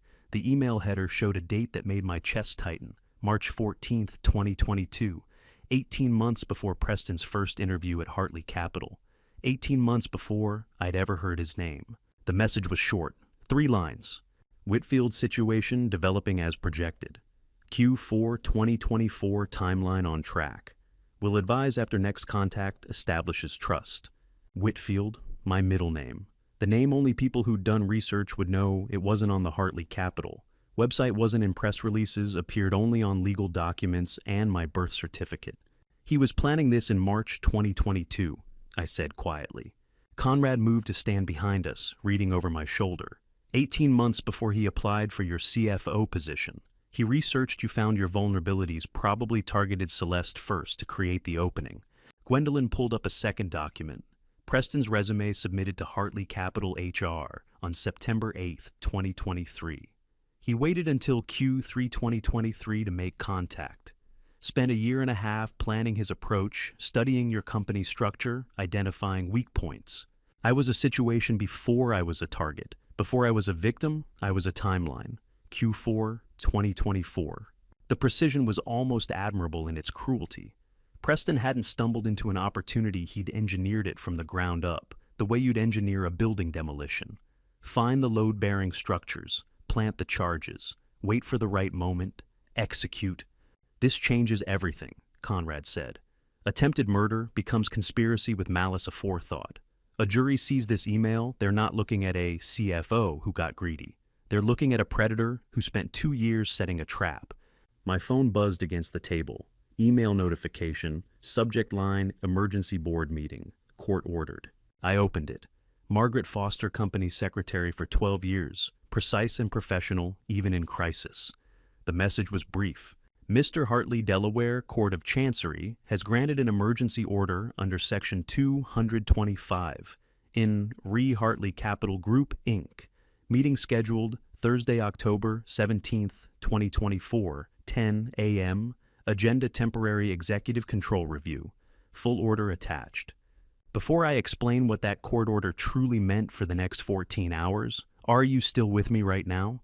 Comment A, if you think Preston planned every detail from the start, or B, if you believe some of this was opportunistic, and tell me in one short reason why you chose that answer, because I want to see how you're reading this. Quick note, what follows includes some details adapted for narrative impact to convey the full weight of that moment. The lesson is what matters. Assay Court of Chancery. I said, looking at Conrad. Emergency order, Thursday morning, 10 a.m. Conrad's jaw tightened. They petitioned Wilmington this afternoon. With a missing CEO and a co-owner requesting urgent succession review, it's technically valid under Section 225, Delaware corporate law. They're moving faster than expected, Gwendolyn said. I checked my watch. 8:07 p.m. The meeting was in less than 14 hours. They're moving fast because they're scared, I said. The driver arrest, the warehouse, Victor asking questions. They know the window's closing. Conrad pulled out his phone, started typing. 14 hours to prepare a complete evidence presentation. Financial records, surveillance footage, witness statements, Corinne's email as Exhibit A for premeditation. Gwendolyn was already opening a new document on her laptop. I need 4 hours minimum to draft an emergency injunction and evidence brief. The email alone won't be enough. We need the full pattern documented. The safe house dining table had become a war room. Surveillance photos of Preston and Celeste spread across one end. Financial records showing the $47 million in shell company transfers. FBI arrest report for the fake driver. Medical certificate forgeries. And now, at the center of it all, Corinne Ellsworth's March 2022. Email the proof that I'd been marked for destruction before I ever knew I had an enemy. To coffee? Conrad said, pulling up a delivery app. We're not sleeping tonight. How do you prove you're competent to run a company when the people trying to steal it spent 2 years studying every weakness you didn't know you had? 10 hours, I said, looking at the evidence scattered across the table. After Gwendolyn finishes the brief, we have 10 hours to make sure every piece of this is bulletproof. Every transaction traced, every witness statement verified, every timeline cross-referenced. Gwendolyn's fingers were already moving across her keyboard, building the legal framework that would either save my company or prove that 2 years of planning had been enough to take it. Conrad sorted documents into evidence packets, each one labeled and indexed. I stared at Preston's email, 3 lines that rewrote everything I thought I knew about the last 2 years. Whitfield situation developing as projected. I'd been a situation, a timeline, a Q4 2024 target date in someone else's conspiracy calendar. My phone rang, 8:47 p.m. Unknown number, Dallas area code. I answered. Dad, Cole's voice tight and controlled. They're letting me make one call, and I need you to listen very carefully because they're recording this and I only have 90 seconds. Cole had 90 seconds on a monitored line, and he used the first 15 to say something I didn't expect. Dad, I'm okay, and I need you to know I told them the truth about everything Dr. Morrison wrote down, that I'm competent, aware, and being held under fraudulent authorization. My son's voice, steady, clear, 6 days since I'd heard it. The psychiatrist interviewed me 3 times, Cole continued. Dr. Morrison documented no signs of incompetence, no danger to self or others. He tried to get the hold lifted yesterday, but administration overruled him. They're citing family request for extended observation. Celeste's signature on documents she probably never read Preston's strategy to neutralize my successor. The Gloria and Elijah, I asked. Safe. Her sister's house in Arlington. I got a message to her Tuesday before they confiscated my phone. A nurse's voice in the background. 30 seconds, Mr. Hartley. Whatever you're planning, Cole said, and I heard something in his voice I hadn't heard since he was 8 years old. I trust you. The line went dead at exactly 90 seconds. I looked across the safe house at Gwendolyn and Conrad. Dr. Morrison documented Cole as competent. The facility's own psychiatrist tried to lift the hold, and administration overruled him. Gwendolyn stopped typing. A treating psychiatrist's competency finding contradicts the authorization basis. That's huge. If administration overruled their own doctor, Conrad said someone outside gave orders. Preston has reach, I said, but not for much longer. Gwendolyn added a note to her brief subpoena for Dr. Morrison's records. Another piece showing Preston's conspiracy extended beyond fraud into illegal detention. Conrad checked his watch. 9 p.m., tech team's waiting. I'll meet them at the tower, get the boardroom wired for remote presentation. You're not going to the building, he said, looking at me. Showing up tips off the cameras. I'll handle setup call when we're in. Injunction's 90% done, Gwendolyn said. Filed by midnight, judge will see it by 7 a.m. Conrad gathered his equipment. Boardroom cameras will loop yesterday's footage. No one will know we're there. My phone rang at 9:22 p.m. Conrad's number. We're in. Equipment sounds in the background. Cables, laptop, fans, the tech team's quiet work. Main screen's linked to external server. You'll control the presentation from your phone tomorrow. Files loaded in sequence. 6 files. He continued. Each one worse than the last. File 1 garage audio of Preston and Vernon. File 2 Louisville warehouse drone footage. File 3 warehouse interior photos. File 4 falsified medical certificates. File 5 forged power of attorney plus shell company docs. File 6 March 2022. Email with Preston's full criminal profile. Start with the garage audio, I asked. Let them hear Preston's voice planning it before they see the results. Then show them the warehouse. Then prove the forgeries. Then show them he'd been planning it for 2 years. Conrad paused. Escalating impact. By file 6, they won't be debating your competency. They'll be calling their lawyers. Technology can present evidence, but it can't make people care about the truth. And tomorrow, I'd find out which mattered more in that boardroom. Special Agent Thornton just arrived, Conrad said at 10:15 p.m. Federal arrest warrant for Preston Kingsley, signed by U.S. Magistrate Judge Reynolds. Wire fraud, identity fraud, attempted murder, pending federal review. When do they move? When you give the signal. Thornton's team positions outside the boardroom Thursday morning. You present evidence, get board acknowledgement on record, then signal. They enter, make the arrest in front of everyone. Thornton's voice came through. Mr. Hartley, the moment you confirm board awareness of criminal activity, you've met your fiduciary disclosure obligation. After that, this becomes federal. Everything is ready, Conrad said. He returned to the safe house at 11 p.m., system-tested files verified, FBI positioned for morning. Gwendolyn had finished the injunction, 42 pages of evidence summary, and emergency relief requests. Try to sleep, Conrad said. You need to be sharp at 10 a.m. Injunctions filed, Gwendolyn said. Judge Carlisle will see it first thing. They left at 11:20 p.m. The safe house became silent, except for the ambient hum of a city that didn't know tomorrow one of its firms would either survive or collapse. I tried to sleep. Lasted 10 minutes before my mind started running. Scenarios, contingencies, the 1,000 things that could go wrong. At 11:30 p.m., I took out 3 pieces of paper. The first letter was to Conrad. Property distribution asset allocation instructions for discretionary accounts. The maintenance staff pension fund. The scholarship program.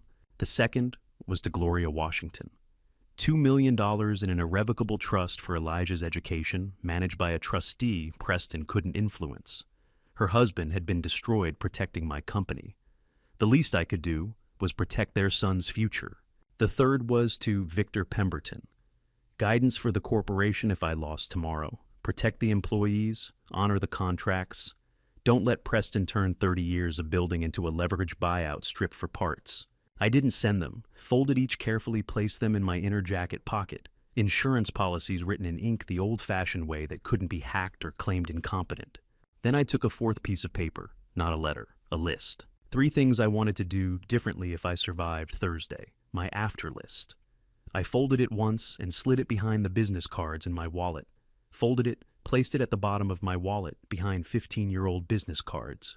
I stood at the window looking at Dallas skyline. 30 years of buildings, office towers, high-rises, developments that had been fields when I'd started. I could name the year for half of them, remember the fights with zoning boards, and the moment each opened and became part of the city. I'd prepared 6 files, 3 letters, 1 arrest warrant, and a list of things I wanted to change. 9 hours to find out if I'd prepared the right things. My phone alarm was set for 6 a.m., giving me 3 hours to shower review files and drive to the building where I had spent 30 years making money and 6 days discovering I didn't know the people I'd made it with. I set the alarm, but I didn't close my eyes because the last time I trusted someone in my own building, they'd tried to put me in a car that was supposed to explode. The alarm went off at 6 a.m. Thursday morning, and by 6:45, Conrad was at the safe house door with news that Vernon Stafford had been found alive in an Irving warehouse tied up for 48 hours, but conscious enough to send me a 4-word message. I was still in my dress shirt reviewing files one last time when Conrad knocked. His expression was controlled but urgent. "Yep, Vernon's out," he said. "They found him. Alive? Alive, dehydrated, but alive."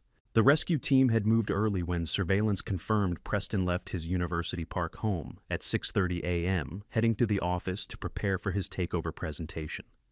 The warehouse was in Irving Industrial District, registered to another shell company in Preston's network. Gwendolyn's voice came through Conrad's phone on speaker. Team entered at 7 a.m. exactly. Single guard subdued before contact, now in FBI custody. Vernon was in a back storage room tied to a chair. "Condition?" I asked. "Dehydrated, bruised left shoulder, but alert and coherent." Papers rustled on her end. "The guard works for a shell company Preston set up in 2023. Same structure as the embezzlement operation." "Where's Vernon now?" "Presbyterian Hospital, under protection." Gwendolyn paused. "He wants to talk to you." The phone clicked and I heard background noise, hospital sounds, medical equipment, beeping voices in a hallway. Then Vernon's voice, hoarse and weak but steady. "Mr. Hartley." I closed my eyes. Vernon Stafford, 58 years old, my head of security for 12 years. A former Dallas PD detective who'd taken a corporate position because he'd wanted regular hours to watch his grandkids grow up. He'd sent me the 5:40 Monday morning warning that saved my life, and Preston had made him disappear for it. Vernon, I should have... "Just go get them, Mr. Hartley." 4 words. Not a question about why it took this long. Not a complaint about 48 hours tied to a chair in a warehouse. Just a command that sounded like the kind of loyalty I'd stopped believing anyone felt. The line went quiet. I opened my eyes, looked at Conrad. "Tell him I'm sorry it took this long," I said. "And tell him his job is waiting when he's ready." Conrad relayed the message, ended the call. 7:30 a.m., 2.5 hours until the boardroom meeting. I showered dressed in the charcoal suit I'd worn the previous Friday, the last morning, before my world had split into people trying to kill me and people trying to save me. Conrad reviewed the remote presentation controls while I tied my tie in the bathroom mirror. "Phone app will trigger each file on the boardroom screen," he said. "You'll be on the 29th floor. Earpiece will let you hear everything happening above you." Gwendolyn arrived at 8 a.m. with her laptop. Judge reviewed the injunction at 7:15. FBI team is positioned outside the building. The moment Victor asks for documentation, she said, pulling up the tactical timeline, "That's your cue. Give it 60 seconds, then enter." "And if he doesn't ask," I said, "he will." Gwendolyn's voice carried the certainty of someone who'd spent 4 days building a legal case. 20 years on your board. He knows what questions to ask." I checked my jacket pocket. 3 folded letters, still there. Conrad, Gloria, Victor. Insurance I hoped I wouldn't need. We arrived at Hartley Capital at 9:15 a.m. through the executive garage, different entrance cameras Preston didn't monitor, service elevator to the 29th floor, 3 floors below the boardroom. Conrad and Gwendolyn set up equipment in an adjacent conference room. The wireless earpiece was smaller than I expected, barely visible once positioned. "Earpiece is live," Conrad whispered, testing the connection. "You'll hear everything." "How many in the room?" I asked. 7 board members, Preston, Celeste, 2 shareholders who petitioned the court for the emergency meeting. 11 people, 32 floors above Dallas, about to decide whether a company I'd spent 30 years building would survive the week. Through the earpiece I heard voices gathering, elevator chimes, greetings exchanged with the careful politeness of people who knew they were about to participate in something ugly. 9:45 a.m. The meeting was called to order. Preston's voice came through clearly. "We're here because this company needs stable leadership.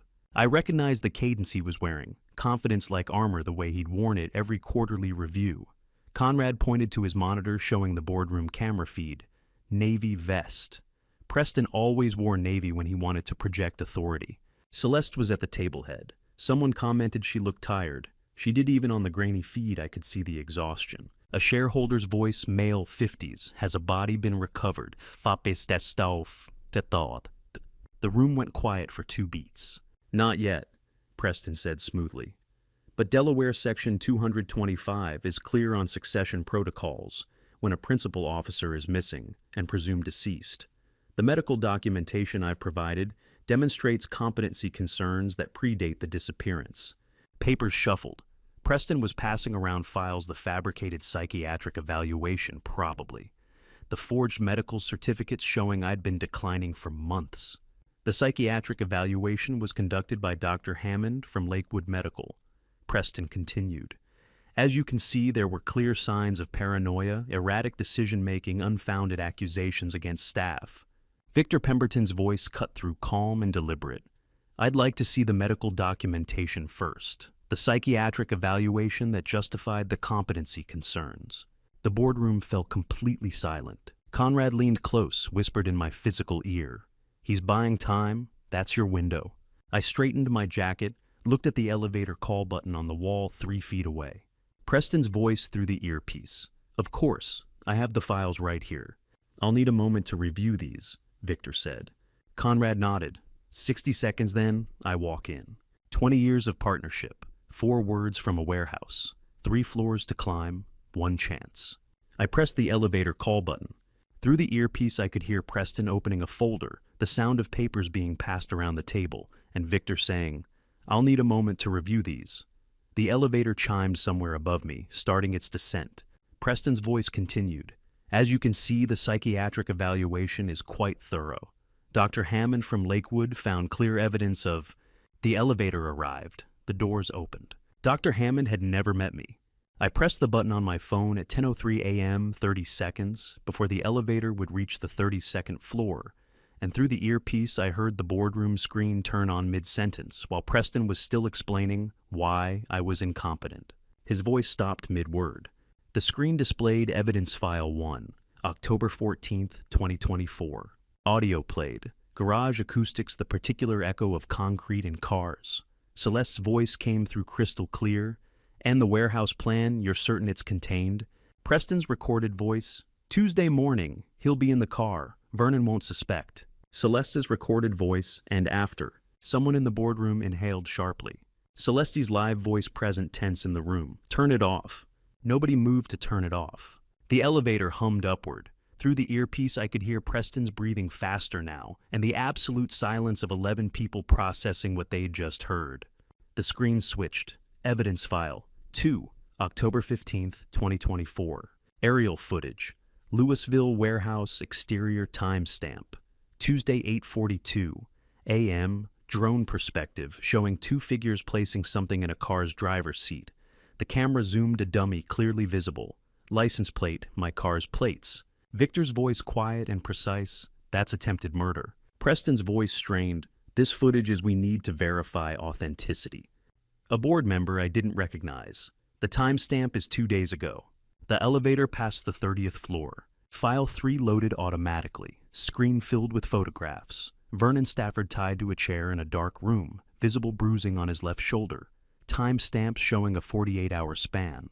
Multiple angles, different lighting conditions proving the passage of time.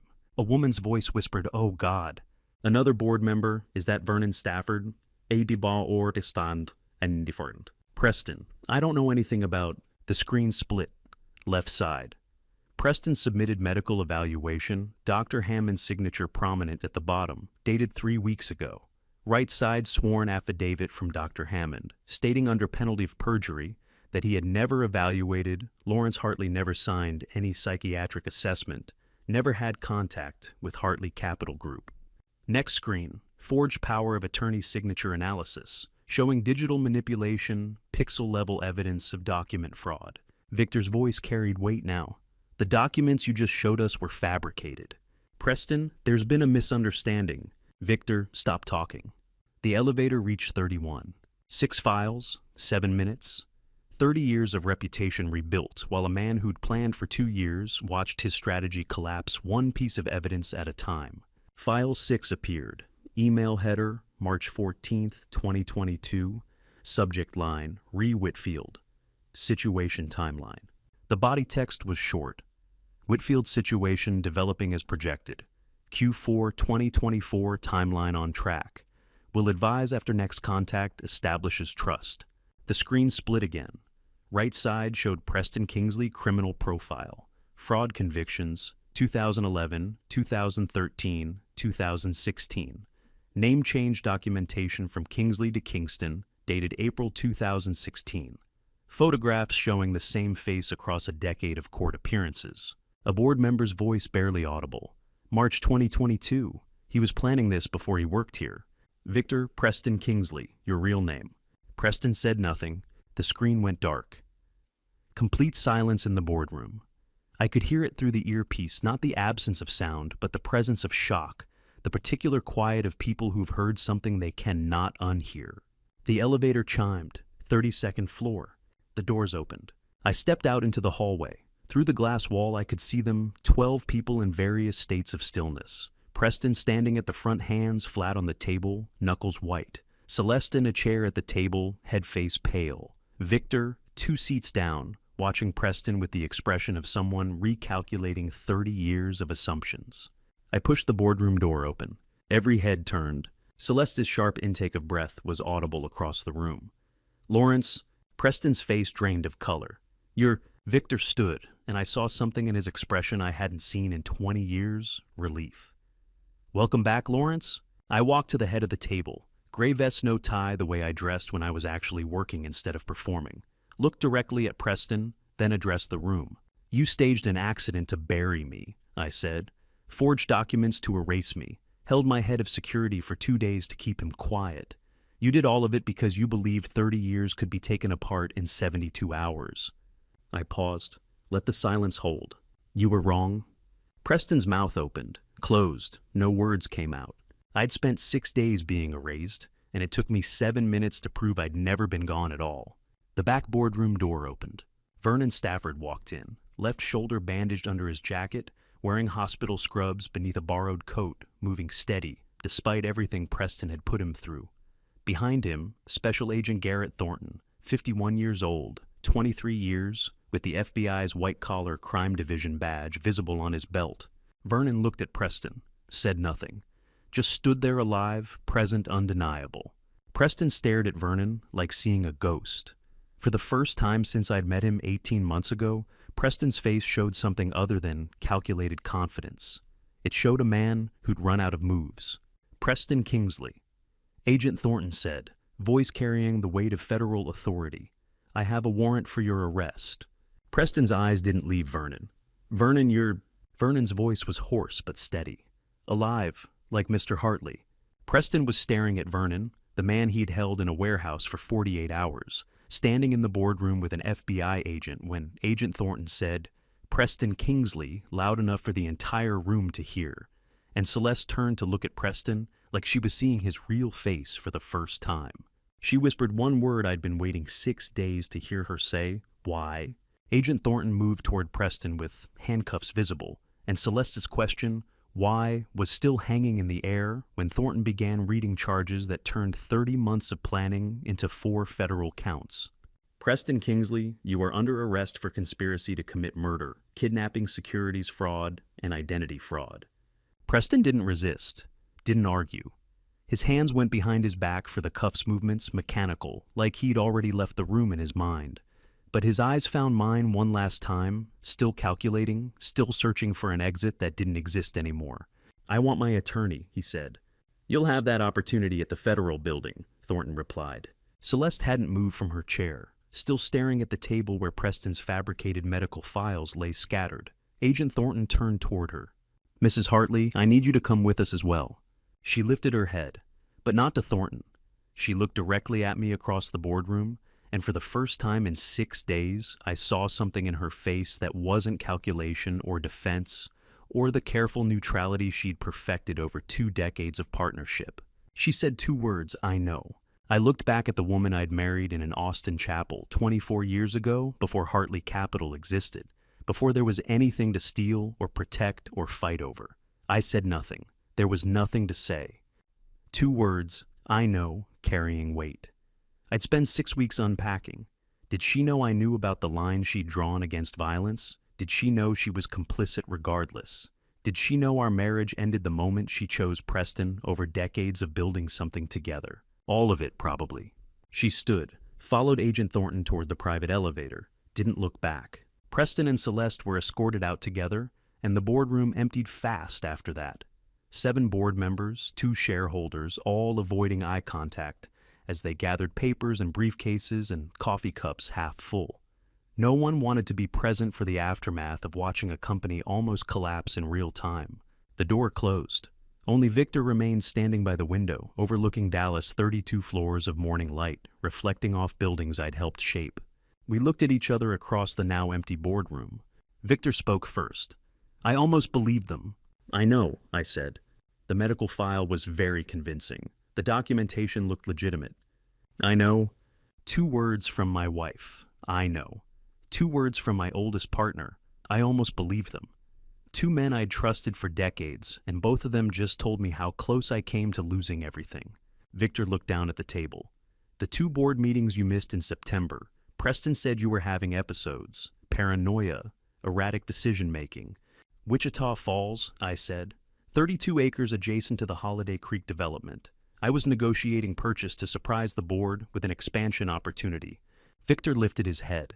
Something shifted in the face of the man who'd stood beside me for 20 years, invested $400 million in a company because he believed in what we were building. You could have told me, he said quietly. I was trying to surprise you, thought I had time. 5 seconds of silence, then barely above a whisper. Next time tell me.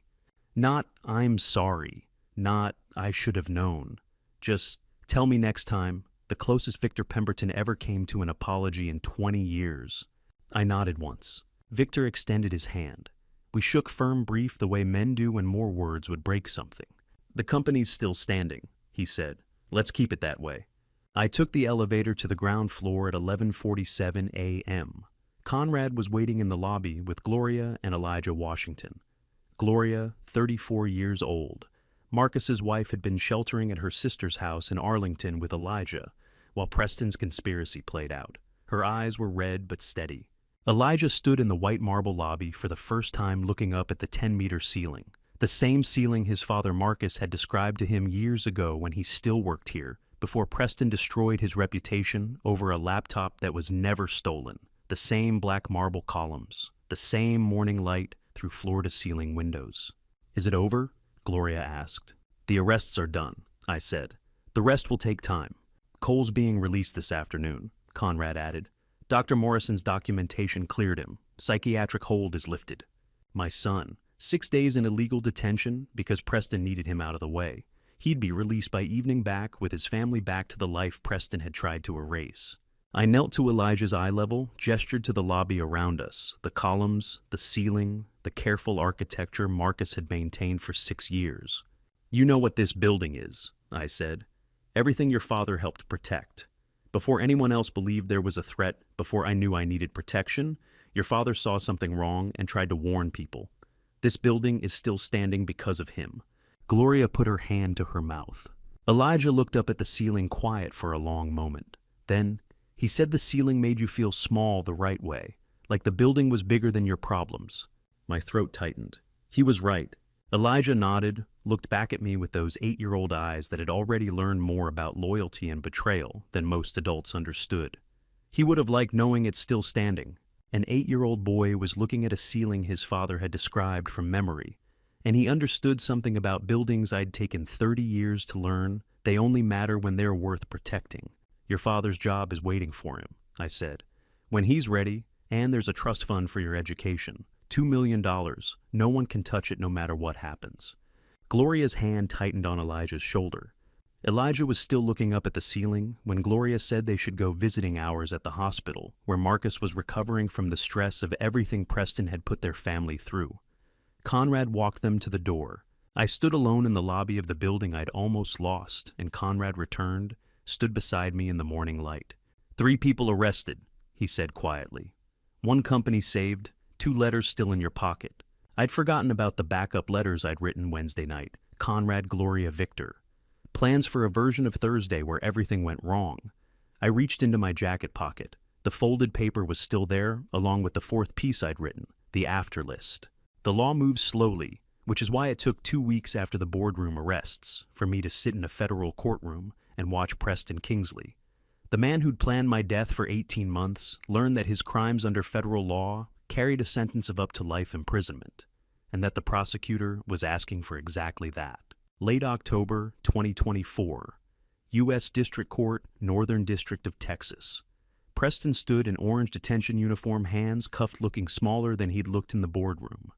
The U.S. attorney read 4 federal charges: conspiracy to commit murder under 18 U.S.C. Section 1117, kidnapping under Section 1201, securities fraud, identity fraud. Each charge carried its own sentencing range. Combined, they carried 40 years minimum. The prosecutor presented the March 2022 email as cornerstone evidence. The defendant planned this conspiracy for 18 months before initial contact with the victim. This is not opportunistic crime. This is calculated, premeditated predation. The judge, a woman in her 60s who had spent 30 years on the federal bench, looked at Preston over reading glasses. Bail is denied. Defendant poses clear flight risk and danger to witnesses. Conrad sat beside me in the gallery. After the hearing, walking down courthouse steps. He's facing 40 years minimum. Probably won't see daylight until he's 86. I said nothing. There was nothing to say. Justice was proceeding methodically, the way it always does when the evidence is overwhelming. Corinne Ellsworth testified the next day. 62 years old, Atlanta urgent care clinic owner, the woman who dated Preston in 2019 and kept the email that proved I'd been a target before I knew I had an enemy. She sat in the witness box wearing professional navy, answered every question with the steady precision of someone who'd already survived Preston once. He manipulated my company's financials in 2019, she said. The pattern was identical to what he did at Hartley Capital: shell companies, phantom consulting fees, digital forgeries. Preston's defense attorney tried to challenge the March 2022 email. This message could reference any business situation. The term Whitfield situation is ambiguous at best. Corinne didn't hesitate. Lawrence Hartley's middle name is Whitfield. The defendant knew that when he wrote this in 2022. He researched Mr. Hartley for over a year before making contact. The judge admitted the email as evidence. Corinne's credibility remained unshaken through 2 hours of cross-examination. Past pattern validating present. Celeste's hearing was separate from Preston's. She sat at a different table in a different courtroom, facing different charges. Wire fraud and conspiracy to commit fraud, but not attempted murder. The evidence was clear she hadn't known about the Louisville warehouse plan. The October 5th encrypted message where she'd told Preston, "Nothing violent, nothing that crosses into actual harm," became exculpatory evidence proof. She'd drawn a line Preston crossed without her knowledge. The prosecutor's recommendation carried weight. Mrs. Hartley drew a clear line against violence. Mr. Kingsley crossed it without her knowledge or consent. While she is culpable for financial conspiracy, the evidence shows she actively opposed the murder plot. Celeste's attorney spoke quietly. She pleads guilty to wire fraud. She accepts responsibility for financial conspiracy. The judge set bail at $500,000, sentencing deferred pending cooperation with ongoing investigation. I watched from the gallery as Celeste stood turned and walked out through the side door. She didn't look at me. The line she'd drawn was real. The consequences remained. Is there justice in knowing your wife drew a line she didn't want, crossed even if she helped the man who crossed it? Get close enough to try. Gwendolyn handled the asset recovery. Shell company accounts, frozen funds traced through 3 layers of LLCs Preston had established between 2022 and 2024. $18 million recovered, every dollar he'd stolen returned to Hartley Capital's treasury. All funds recovered, Gwendolyn said in my office early November. The shell companies are dissolved. How close did he come to moving it offshore? I asked. That's 72 hours. If you'd been in that car Tuesday morning, the money would have been in the Caymans by Friday. 72 hours between financial ruin and recovery, the same timeline that separated my death from my survival. Conrad summarized the legal outlook in a briefing the first week of November. Complete resolution would take 2 years. Preston's trial scheduled for January. Celeste's sentencing in March, appeals that would stretch into 2026. But the immediate threat was eliminated. Company control secured. The board vote was unanimous. I remained chairman and CEO. Victor led the restructuring committee. Cole returned to his position as senior VP of regional development. 6 days of illegal psychiatric detention behind him, ready to rebuild what Preston had tried to destroy. Clean resolution takes 2 years, Conrad said, closing his briefing folder. Preston's trial starts January. Celeste's sentencing is March. But the company is yours, Lawrence. No contest. Certainty after chaos. Monday, November 4th, 2024, 7:28 a.m. I walked out the front door of Hartley Mansion, for the first time since the Safe House week stepped into morning air that smelled like Dallas autumn dry leaves and distant rain. At the gate, I saw the familiar sight, black Lincoln Navigator polished and waiting. Vernon Stafford stood beside the driver's door, left shoulder healed, 48 hours of captivity behind him, standing exactly as he always had, door open waiting.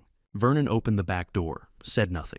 I walked down the front stairs, paused at the car door, placed my hand on Vernon's shoulder for 2 seconds. I should have pulled you out sooner. Vernon met my eyes. You pulled me out, sir. That's what matters. I got in the back seat. Same leather, same coffee in the cup holder Vernon had prepared.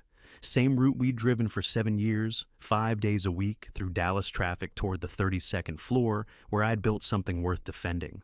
The car started. 7 years I'd taken this route, assuming I was safe because I'd built something worth protecting. Now I knew I was safe because people had chosen to protect it. Vernon pulled onto the familiar road toward downtown. Morning traffic, same skyline. First time in 8 weeks I looked at the route ahead and thought I know exactly where this is going. And for the first time since Monday, October 7th, I was glad to be in this car. My phone buzzed. Text from Gwendolyn, single line. Celeste's attorney filed paperwork this morning. She wants to meet with you before sentencing. I looked out the window at Dallas morning traffic, the same skyline I'd built for 30 years, and realized I still had one conversation left from the wreckage. 1 month after the boardroom on a quiet Tuesday afternoon, when the crisis felt distant enough to think clearly, I walked into the kitchen office where Gloria Washington had worked for 5 years and placed 3 envelopes on the table between us. Mid-November. The house was quiet except for Gloria's fingers on calculator keys, household accounts the same desk she'd used since Marcus was alive. She looked up surprised. Everything's fine, I said, setting 3 manila envelopes in a row. I need you to look at these. What are they? I gestured to the first envelope. She opened it slowly. Rental agreement for a 3-bedroom house in Preston Hollow, good neighborhood, strong schools. 3-year contract, fully paid. Her name on the lease. No employment conditions. 3 years, I said. No conditions. Whether you stay or leave the house is yours. Mr. Hartley, I don't... Open the second one. Her hands shook slightly. The second envelope was thicker trust documents for Elijah's education, full scholarship through college, tuition room board books, $250,000 irrevocable independent of my estate or Hartley Capital. College, I said. Everything he needs. It's independent, nothing can touch it. Gloria's eyes filled, but she didn't cry yet. She looked at the third envelope. This one is why the first 2 exist. She opened it, single-page handwritten on Hartley Capital letterhead company, seal embossed at bottom. The letter stated Marcus Washington was falsely accused in the October 2016 incident. The accusation resulted from internal fraud later attributed to Preston Kingsley. Marcus Washington's employment record is cleared of all adverse findings effective immediately, formally recognized as wrongful termination. Signed by me, Chairman and CEO, dated November 12th, 2024. Gloria read it twice. The tears came. He was a good man, I said. I should have known sooner. He never stopped believing, Gloria whispered, touching the seal. He told Elijah someday someone would see the truth. I sat across from her. I can't give him back the 8 years he carried that lie. I can't give back the jobs he didn't get because of the cloud Preston put over his name, but I can make sure his son never carries it, and I can make sure his name is clear. I couldn't give Marcus Washington back 8 years of carrying a lie, but I could make sure his son never spent a single day carrying the weight of injustice I'd been too busy to see. Gloria held the letter against her chest. I stood. He earned it. I was just too blind to see. I left her with the 3 envelopes and the grief that comes from justice 8 years too late. 6 weeks after October 17th, I drove to the prison visiting room where Celeste was being held. Gray walls, metal table, plastic chairs bolted to concrete. The room smelled like industrial cleaner and stale air. She entered wearing gray prison uniform hair, shorter than I'd ever seen it, no makeup. She looked at me, not as enemy, not as beggar. The look of someone who'd chosen a path and knew there was no turning back. We sat. I don't need anything from you, I said. I just needed to see you once. Are you looking for something? Understanding, maybe. She folded her hands on the metal table. 24 years of marriage sitting across from each other like strangers. I asked the question I'd come for. I want to understand when it changed, when you decided. 10 seconds of silence. It didn't change, Lawrence. It faded, and I was too proud to tell you. Not betrayal that appeared overnight. Gradual erosion, the slow fade of 2 people who stopped paying attention because they assumed it would always be there. I should have seen it, I said. We both should have. But you were building the company and I was filling the space where we used to be. 24 years didn't break. They faded. Preston saw the space, she continued. And he was good at filling spaces people left empty. The line you drew, I said, against violence. That was real. That was real. I wanted the company. I wanted the money. I wanted to matter again. But I didn't want you dead. I know. We sat in silence 5 more minutes. No accusations left. No explanations that would change the outcome. I stood. I'm sorry I didn't see it. Celeste didn't answer. I turned, walked toward the door. Didn't look back. Walking out of that prison, I wasn't carrying rage for the woman who'd conspired to steal my company. I was carrying grief for the marriage we'd let fade because neither of us had the courage to say it was dying. Plain ordinary grief for something once real that needed only attention to survive and didn't get it. Vernon was waiting in the parking lot. He didn't ask how it went, just opened the door and started the drive back to Dallas. 60 miles of highway, late afternoon light, turning the sky orange over flat Texas landscape. I reached into my jacket pocket. The 3 folded letters were still there. Conrad, Gloria, Victor. Insurance I hadn't needed. I held them for a moment, then set them on the seat beside me. Some preparations you make, hoping they'll never matter. These hadn't mattered. That was enough. The first Saturday of December, I drove to Fort Worth alone. No Vernon, no Conrad, no board meeting, no agenda, except standing on a sidewalk I hadn't stood on in 20 years to look at the first building I ever built. Early December, morning, clear sky. I parked across the street from the 6-story office building, completed August 1994. The building still stood, small law firm sign, on the door new tenant, fresh paint on the trim, same brick, same windows, same corner lot, where I'd spent a year losing sleep over bank loans and construction delays. I stood on the sidewalk, hands in coat pockets, looking up. I remembered standing in this exact spot in August 1994 after signing the final construction contract, penniless, borrowing from 3 banks, losing sleep every night for 12 months, but feeling like I could build another 100 buildings if I needed to, because the first one was real and standing and mine. 30 years later, I stood under a different layer, now more cautious, less generous, with trust, carrying the weight of knowing people could spend 18 months planning to take what you built. But underneath all that, the feeling remained. The core hadn't changed. Standing on that December sidewalk, I realized what I'd been building all along wasn't an empire of structures. It was evidence. Evidence I'd been here. Evidence I'd tried. Evidence that something remained after the trying. Elijah had said, buildings just stand there. They don't lie, and they don't explain themselves. Standing on that Fort Worth sidewalk, I understood what I'd been doing for 30 years, building proof I'd stood somewhere too. On a cold Fort Worth street 60 years old, I decided that was still worth protecting. I drove back to Dallas. 3 weeks later, January, when Dallas light turns that particular gold between winter and spring, I invited Elijah to Hartley Capitol Tower on a quiet Saturday afternoon. He brought his sketchbook. This time, he wasn't drawing from memory or from stories his father Marcus had told him. He sat on the marble bench in the lobby, opened his sketchbook, and drew what he could see. The corner where light came through glass onto floor.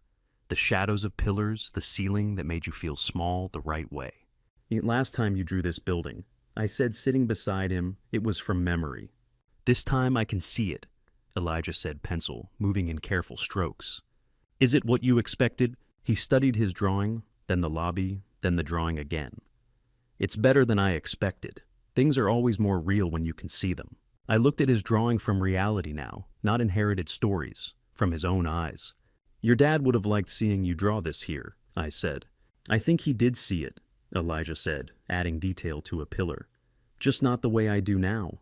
An 8-year-old boy drawing a building his father had protected in the lobby his father had cleaned, learning that seeing things yourself changes what they mean. The following Monday morning came without announcement. January 2025, 7:28 a.m. I walked out the Hartley Mansion entrance briefcase and right-hand coffee and left. Vernon Stafford stood beside the black Lincoln Navigator door open. 7-year habit resumed 3 months after the crisis that nearly ended it. I stopped at the exact spot where Elijah had stood. Last October looked toward the rose bush where he had hidden. Empty now, winter dormant. Then I walked on. Vernon closed the door behind me. The car rolled onto straight lane. Morning routine identical to 6 months ago. Same route, same time, same leather seats. But I saw it differently now. A child on a bicycle across the street. Golden sunlight on Preston Hollow roofs. Ordinary beauty I'd been too busy to notice for 7 years, because I'd assumed safety meant I could stop paying attention. I pulled out my wallet, found the folded paper at the bottom, behind business cards I'd never thrown away. The after list. 3 things I'd written the night before. The boardroom sitting alone at 11:30 p.m., thinking about what I wanted to do differently if I survived Thursday. I looked at it, didn't unfold it, didn't read it. I already knew what it said. The change wasn't in following a list, it was in remembering why I'd written it. I folded it back, returned it to my wallet. Don't move, follow me. Those words had started everything. An 8-year-old boy in a faded shirt who could have looked away stayed quiet, stayed safe, chose not to. An 8-year-old boy chose not to look away when silence was safer, and I was 60 years old, learning that being worthy of trust mattered more than any list of changes I could write. I looked out the window at Dallas morning buildings, traffic ordinary Monday. Most important sentence anyone ever said to me came from that boy. Not the board, not my attorneys, not 30 years of partners and investors and experts. A child who saw something wrong and decided it mattered more than his own safety. I intended to spend the rest of my life trying to be worthy of that choice. Not perfect, just worthy. Deep peace settled, not simple happiness, not victory, but peace earned through seeing clearly what matters and choosing to protect it. Vernon pulled into the Hartley Capitol garage at 7:52 a.m., and I gathered my briefcase and coffee, same gesture as 6 months ago.